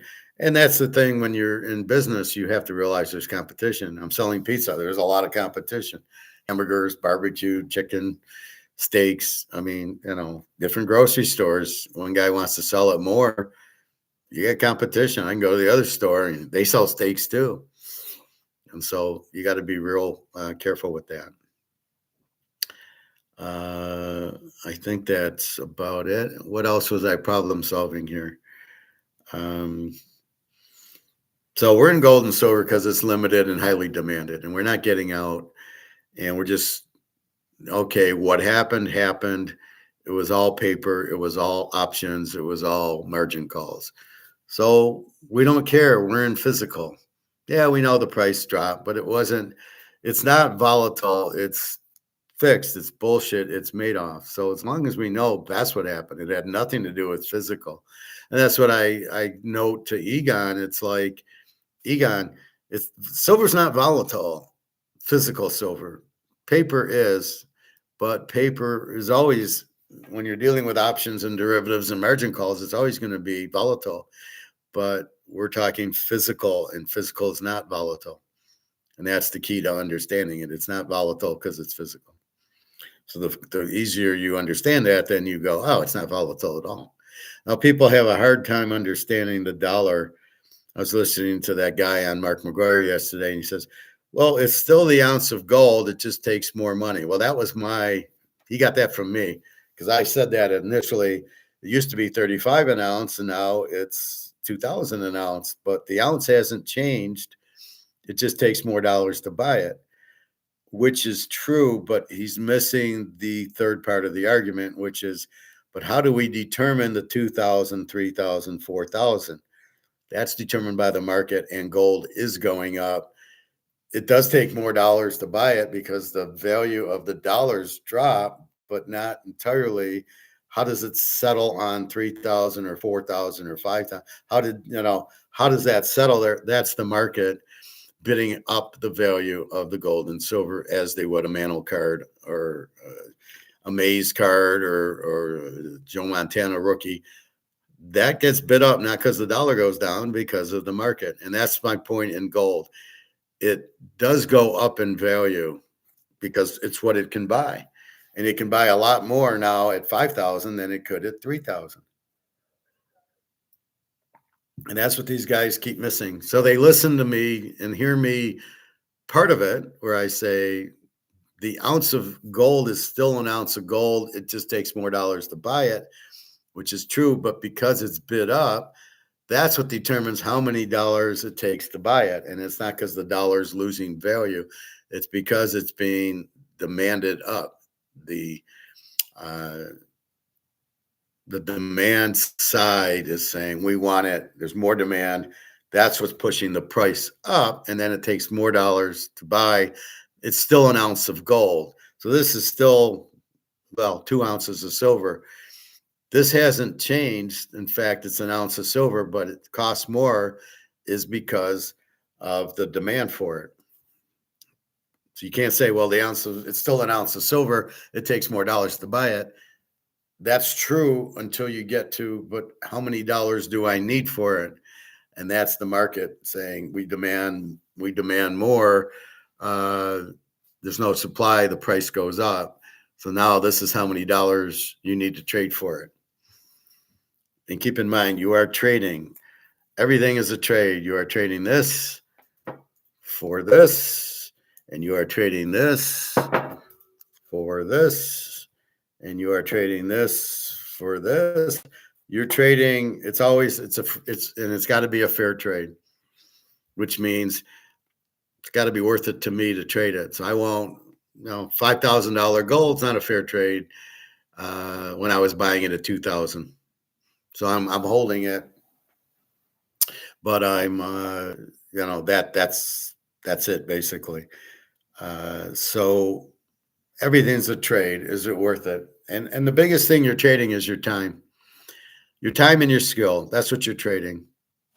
So if you are, like I tell Alyssa when I pick her up, I need a ride. And, I say, well, you got to understand, I'm giving you my time, most importantly, and then driving you, the car maintenance and gas. So I'm spending a lot to come pick you up. Mostly you're taking 2 hours out of my day to pick you up. Maybe we get lunch, then I drop her at home, and then I go swim. I said, so it's a lot that you're asking me to do. And you think, well, he's just giving me a ride. Well, yeah, but the time is the critical part that you can't get back. And then you're getting my skill as far as what I can drive. I have a car, and with economics and gold and football. So you're gaining all that knowledge. She does. I do talk to her about economics a lot. And so you got to understand, when you date somebody, you're giving them your time. And that's like what the Stoics talk about. So I'm giving you my time, and you're getting my time and my knowledge, right? So I'm doing it because I want you to learn, because nobody knows this stuff, apparently. I certainly listen to most of the guys, and Alligator doesn't get it, and Peter Schiff and Andy Scheckman and Jim Rickard, none of them get it. None of them have my knowledge that I'm giving to you, because I listen to them, and they still don't get what inflation is. Money being printed, so the money is worthless. That's it. You can't just keep printing money. Jim Rickards. Oh, you just keep printing money. And I don't use people like to learn from. I just use them as examples that they're idiots, which is what I am with Jim Rickards. She doesn't get it, doesn't understand it at all. That, oh, we'll just keep printing money because we're the reserve currency. Where did that come from? What economics book that Adam Smith? Wait, I don't recall learning that, because it's not real. You can't, just because you're the reserve currency, print the money. It's going to zero. The Romans had the reserve currency and they took the gold and silver out, which is the only definition of debasement. You can't debase paper, but everybody wants to say it's debased when it's inflated. TK, what's up? We getting snow? What the fuck kind of question's that? TK, your amazing knowledge. What's up? We getting snow? Where are you, John? See, you don't even live by me. What does that have to do with the conversation I'm having? I don't. Sometimes I don't understand some of the comments. I'm talking about blue, and you're saying, "Hey, it's yellow," and you're like, well, "What does that got to do with blue?" So all you do is ruin my concentration when you give me these comments that really make no sense. I don't know. Look at your weather. Is it going to snow? What am I, the weatherman? So anyway, this is the key. So you understand what's really happening, because if you go to your financial planner, so even that decision to go problem solve with your financial planner is a problem, because in his mind, he's looking at you for commission. I'm trying to teach you, right? This is inflation. This is gold, silver. This is stocks. This is football. You go to your financial planner, you're a commission to him. That's what you're trying to do, is do the commission. He wants you to buy stock and get commission. He wants to make money from you, right? And that's what you have to understand. So you go to him for guidance. You're not getting guidance from him. I'm not asking you for commission. I'm not teaching you for commission. I'm teaching you so you can learn. And in his situation, he's using you to get commission. And like in an attack on Wall Street, the guy lost 60 grand. Oh, well, yeah, well, it's gambling. That's how the markets work. Even though when we delist it and say, yeah, your real estate trust is no longer valid and we fuck you, well, that's gambling. No, that's not gambling. Gambling's taking Seattle plus 1.5 in a teaser in the Super Bowl. And if you lose it, that's gambling. And if it's fixed, you hope the Super Bowl is not fixed. But if it's fixed, oh, well, you knew that going in, that it could be fixed, and that's what you did. Again, in that Super Bowl III, Baltimore and the Jets had a great defense. So did Baltimore. But Baltimore, Johnny Unitas wasn't quarterbacking. He was injured. And you had Joe Namath. So the bet should have been the Jets. But everybody was looking at the Cleveland game, and Baltimore beat Cleveland 35-0. Said, oh, look how good this team is. So everybody's looking back. That's why I say this is a new game. This is San Francisco. This is Seattle and New England. This is a whole new game you've got to analyze. You can't look at what they did against the Rams. You can't look at what New England did to the backup quarterback on Denver or CJ Stroud. This is a new game, and you have to look at it. It's like poker. It's a new hand. I had pocket aces last hand, but now I got 7-9 offsuit. So this is a whole new hand. I can't play last hand now. I got to play this hand. And that's what you have to realize in football, what you're doing. So that's really the key. And that's what you need to understand. So this is about problem solving. And we did football and we did gold and silver. You're getting out because the dollar's triggering this. It's not worth anything. It's hit the iceberg. The dollar's hit the iceberg, and everything else is there. I got a phone call from one of these idiots. Maybe he worked at NBC, maybe he didn't. And he's trying to use like market me. Oh, we'll market you, and you'll make 20,000 an appearance on some stupid things. And then, and he's just yapping and yapping and yapping. And then I finally said, look, I got to go. I was at the coin store. I got to go. You're wasting my time here. You've been talking to me for an hour. And then at the end, he says, well, it's going to cost you 20,000 to have our marketing services. And then we'll put you at these shit. And then you'll get 20 grand that. And I basically politely said, fuck off. I knew that was coming when he said, well, we have 4 people and we have to choose one. That's the biggest scam line. If anybody says that, well, we've got this between you and 3 other people and we have to choose. And then they mysteriously choose you, but then it's going to cost you $1,000 or $5,000. It's a Ponzi scheme. It's a scam. Avoid that. It's not real. So I just said, fuck off, and hung up. I said, I don't got 20 grand. Who the fuck are you? If you want to market me, market me. I'm not going to pay for you to market me. I'm not asking you to market me. And they're certainly not going to pay you 20 grand for it. So that was it. Anyway, that's really the key. What else happened? Well, the gold store I told you about, and that's it. So you're basically everything's problem solving. I would say girls have competition. Have 2 or 3 girls. If you're married, have 2 or 3 girls on the side.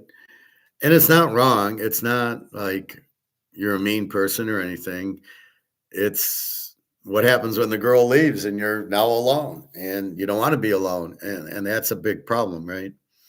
So you want to have some friends. You don't want to have a lot of friends because most of them are idiots and after your money or whatever. You can't really trust most of the people anyway. So you have a few friends and, have a couple of girlfriends and then go from there and then pick one. If you really just want the one, then you've made up your mind.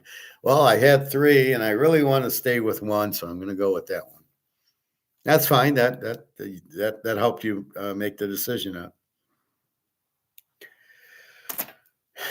Anyway, so following up with gold and silver next week, in the next few weeks, we saw it drop, and I think now it should start going back. We see gold 5,000, just about 49.70. We've seen it over 5,000. We've seen silver hit 100 and then 90 a few times. The 77's just bullshit. So keep an eye on that.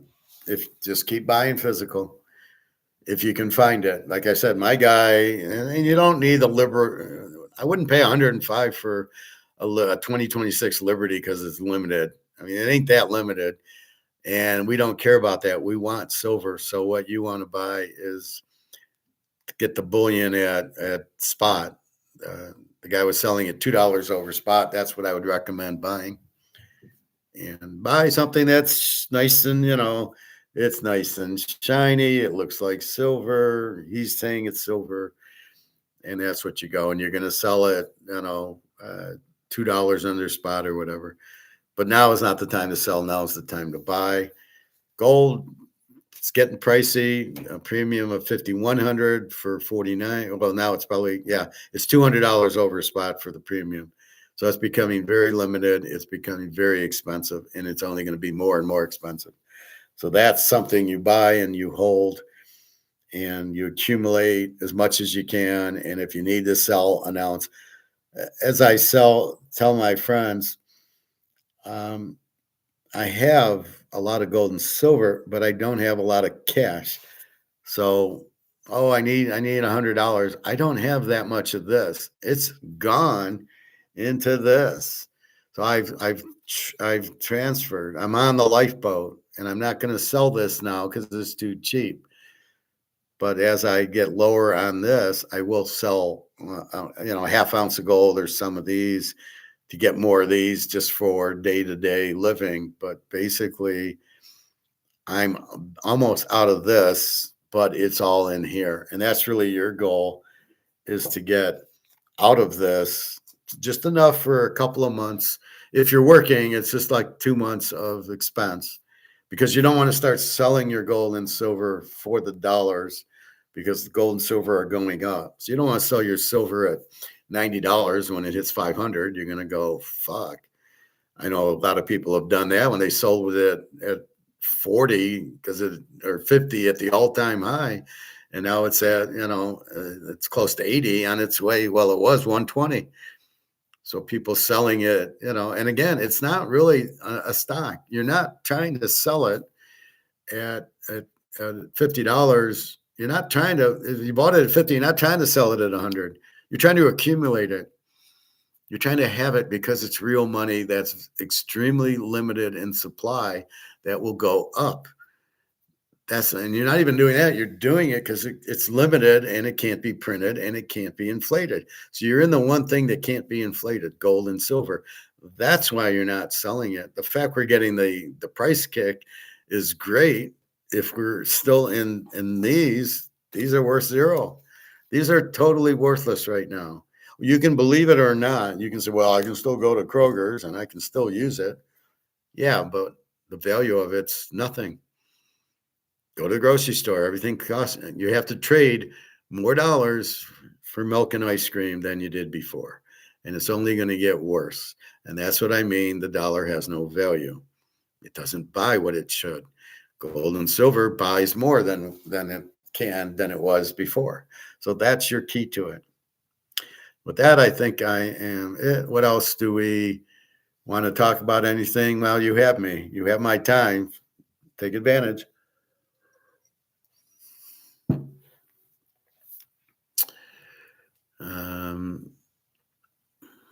I won't answer about Alyssa. That's kind of private. But when I bring it up, I'll bring it up. But don't go there. That's I'm not going to answer stuff like that. Anyway, the war, I don't know. Again, the idiots, since we're bankrupt, that's why the U.S. is going to all the wars to steal everybody's gold, silver, oil, natural gas. We're following the Hitler plan, where he went to steal all the gold and silver from the other countries. That's what he did because he was broke. We're broke. That's what we're doing. We're invading all these countries to steal their oil. Venezuela, Iran. Notice the countries with oil. We should have natural, minerals and stuff. I don't know why we're don't have it. We're the richest country as far as oil and gas and minerals. So I don't know why we don't have any, why we have to invade Iran or Venezuela for their oil. We have oil. So the whole thing doesn't make sense. They want to keep the wars because they want to make money selling defense contractors, but that's not an economy. The government doesn't sell anything, doesn't make revenue. They're not a business, and yet they hire all these people. What is that? What do you mean you're hiring millions of people, and then you got to pay their pensions and all that, and yet you don't produce anything? There's no revenue being produced by the government. Why do you have all these employees? We don't need all these employees. There's 5 things we need, and I like reading this. We need low taxes so we can grow the economy, not the government. We need free trade so we can learn things and get things that we can't get here. We need law so we're protected. We need stable currency, gold and silver, and good communications. But the most important we need is laissez-faire and keep the government small. There's that too. So you want a small government because it's too expensive, because the government's not a business. The government's here to put laws in place, keep the money clean, have a small army to protect, but keep free trade flowing and stable money with gold and good laws. That's what the government's purpose is. Where are they getting all these other Department of Education? Why is that the government? I mean, it's terrible. They don't teach right. Then they have unions, and then you got to pay them. What do you pay them with? We'll do a million. So that's another tax increase to pay the teachers. No, it should all be private. You go to college, it's not public, it's private. Well, some of it's kind of public. I think the University of Michigan's a state-run college, and we know why that's so expensive. But you really want free. You want as much free market as you can get, and laissez-faire. Get the government out of the way, and that's what we really need to go to. And it's really dangerous that we are not there. You have to be very, very careful of the bullshit that's going on. Very, very corrupt. The congressmen and Senate aren't doing their job. They're not protecting. They're corrupted. They're taking money from the defense contractors, the banks, the mafia, and doing whatever they want, not what's best for the country. It's way too big, too many employees. You have this massive debt that you're not doing anything about. You keep printing money every month to pay for your, the interest on the debt and all these employees and Social Security, Medicare, and all your government employees. You don't have money for them, but you still keep going, and you still think, well, we'll just print more money because we can print more money and nothing will happen, until you're broke and until nobody wants your money, because everybody, as Putin said, it's like a Snickers wrapper. It's worthless, and he knows that, but yet you don't. And so you're running around thinking, well, we'll just print more money. We'll just print more money. No, there's consequences to that. I'll just have a cake and I'll have some ice cream, and I'm going to eat that every day. There's consequences. It's called diabetes. It's called being sick. It's called heart attacks and strokes. It's called dying if you keep eating chocolate, ice cream, and cake and cookies. Yeah, eat that and think there's no consequences.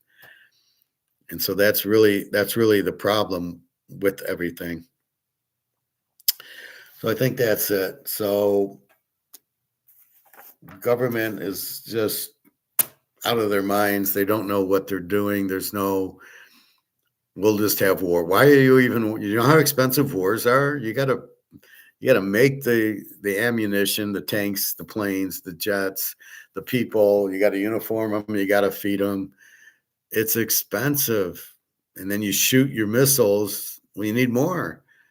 You want to shoot 50 drones, but you got to get 50 more. They're not cheap. You got to make them. You got to pay for them. Wars are always the most expensive thing.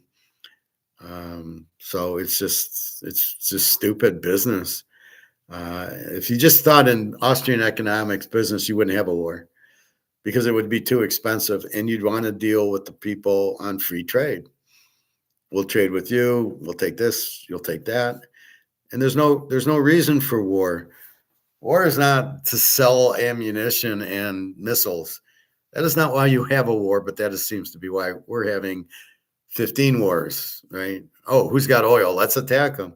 You already did that to Gaddafi in Africa. It was terrible.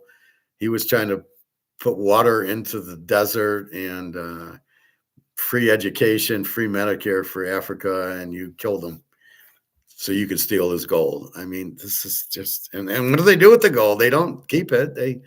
They sell it for whatever they're selling it for. Hey, Kurt, how are you today? What's your advice for next week? Silver and gold will increase. Well, in the long run, gold will hit 10,000 and silver will hit like 1,000, 1,500, and then go higher. I don't really go week by week. My advice is to buy as much gold and silver as you can buy. Buy physical. Take your rupees and sell your rupees for that, and do Rumpelstiltskin. So as much as this you can sell to buy that, I advise. That's the game, not what's it going to do next week. I assume it'll go up, but if there's more margin calls and more bullshit by COMEX, then it could drop again. But it's just a game being played in the paper market, and I really don't care about it. I play in the physical market. So you must understand the difference. And if you did, then these questions aren't really necessary. It's going to go up because very high demand, very low supply makes the price go up. period. The dollar going broke makes the dollar worthless. Your rupees is worthless. So is the US dollar, Canadian, the euro, the British pound, the Swiss franc. They're all worthless. China, Russia, Japan, all those dollars that are paper, that are not backed by gold, are worthless. Understand that concept, leads you to gold and silver. Just buy, buy, buy. That's it.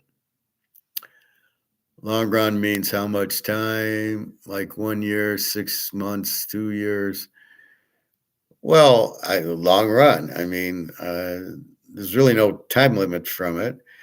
Uh, like I said, we were buying silver at $25 an ounce, and then it finally went to 50 to 75 to 100 to 120.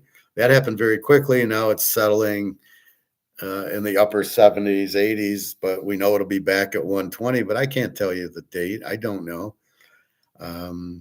The banks are going out of business because their margin calls are killing them, and people aren't paying their mortgages and their car payments because a lot of people are going out.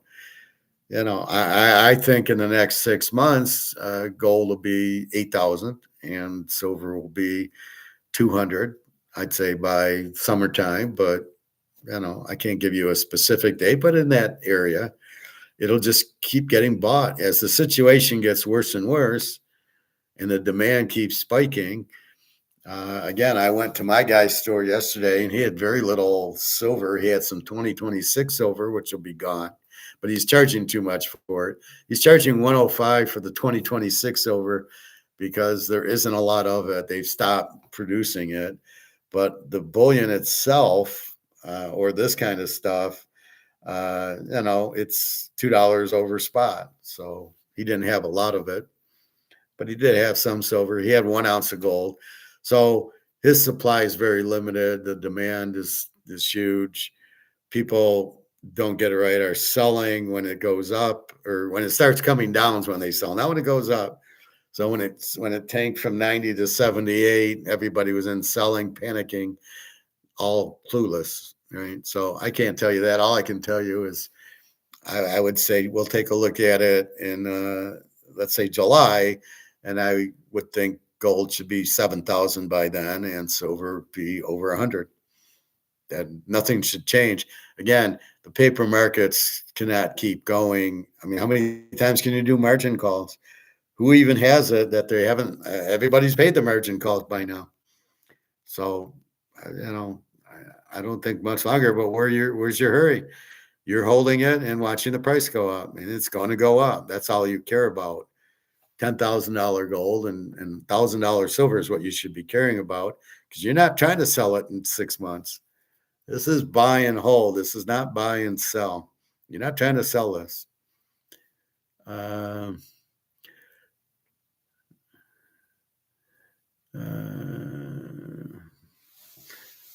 So Carrick is just concerned. He's I don't really know what's his plan, Johnsy, but it's he's just unsure and emotional, and he's not understanding the concepts. He's not problem solving. He's just, who cares? It'll go up. We know it'll go up. It's not a matter of when. We just know it'll go. Gold's going to be 10,000 an ounce. I don't really care when it goes up. I don't think it'll go up by summer, but I do think it'll be 7,000 or roughly soon, because the demand is huge. You got BRICS coming out with gold-backed currency. You got Russia and Africa coming out with gold-backed currency. They need gold. They need a higher price gold. So all you can do is take that and go, well, the price has got to go up. There's very little supply and the demand's huge. So that's all you can say. And it'll just keep going. And that's it. That's the bottom line. That's what you should be focused on, not worrying about when. What are you going to do? Profit take it? And if you do, you get back into rupees, or you get back into this. We don't want to get back into this. So we're holding it for the long term. That's it. If I need to sell an ounce at $5,000, I don't want to. I want to wait till it's 7 or 8. But if I need to, I can. And if I get to get back into dollars, if I do sell an ounce, it's to have dollars to pay for expenses. But most people are clueless that the dollar is worthless. They don't understand anything. They don't get it's worthless. And that's the part that you need to understand. So is the rupee, British pound, all that has zero value. Yeah, in the marketplace, you can still buy food and you can still buy tennis shoes. They're more expensive, but for the marketplace to work, they have to have a buyer and a seller. So I can't get the real price of the dollar. I can't sell ribs for $100, even though that's probably what I should be because nobody will pay. So I still have to go by the market and understand what the buyer is willing to pay for it. So the dollar might be worthless, but there's still value.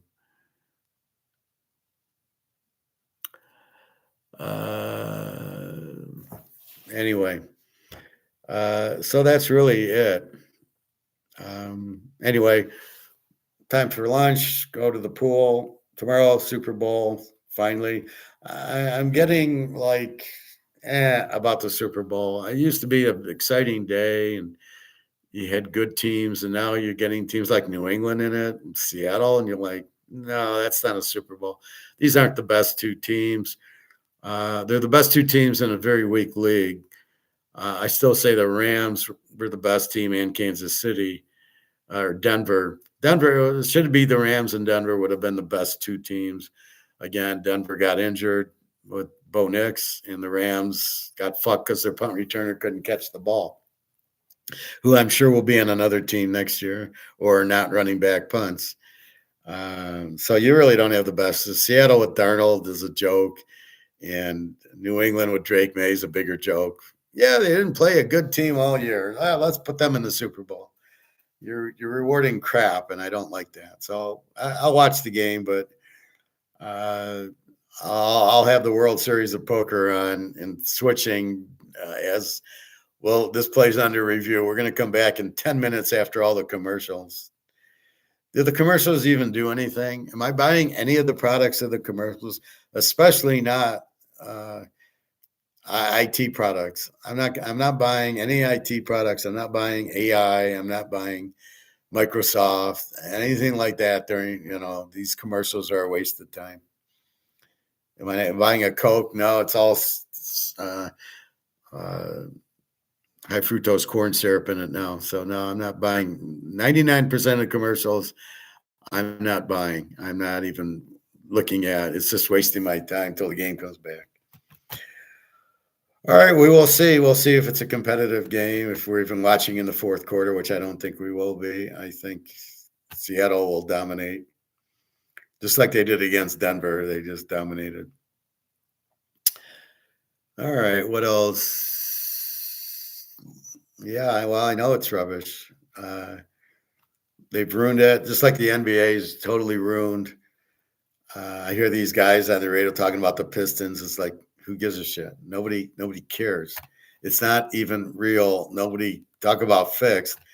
Nobody pays attention to the Pistons or hockey or baseball for that matter. You've basically killed all the sports with this, socialistic view of it. No, the ad should be legal if they're stupid enough to pay for it. They shouldn't pay so much for it. It meant something before, but why would they be illegal? It's perfectly legal to advertise. So I don't buy that. All right, I'm going to get out of here. www.teaserking.com. I've been asked $50. You'll get, it's a lock teaser. The free part of it is the Seattle and the Seattle New England under 46-52. And that's it. So there's another part for the lock. US has, well, yeah, because we're an ad, there's a lot of companies here, right? There's more companies here, and they realize running ad, they're all going broke. So they realize doing ads gets customers in, but only new customers. If I'm already drinking Coca-Cola, I don't need to see a Coke ad to buy Coke. It's to bring in the new people. And I don't know that it works.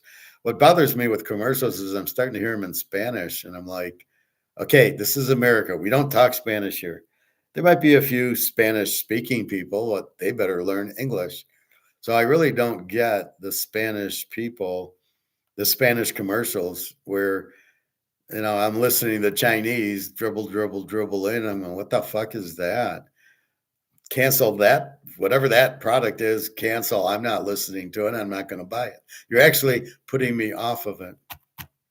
Look at all my hair I'm getting. I'm so excited. All the castor oil and cayenne pepper and coconut oil. I mix it up. I nuke it. I put it on, and I actually got pretty good hair. So I'm happy with that. I don't know who Bad Bunny is. I don't know. You brought this up. I ignored it. I'm ignoring it now. All right.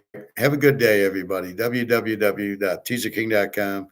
I got Seattle like 27-10, somewhere in that, maybe 27-13 if New England gets lucky, kicks another field goal.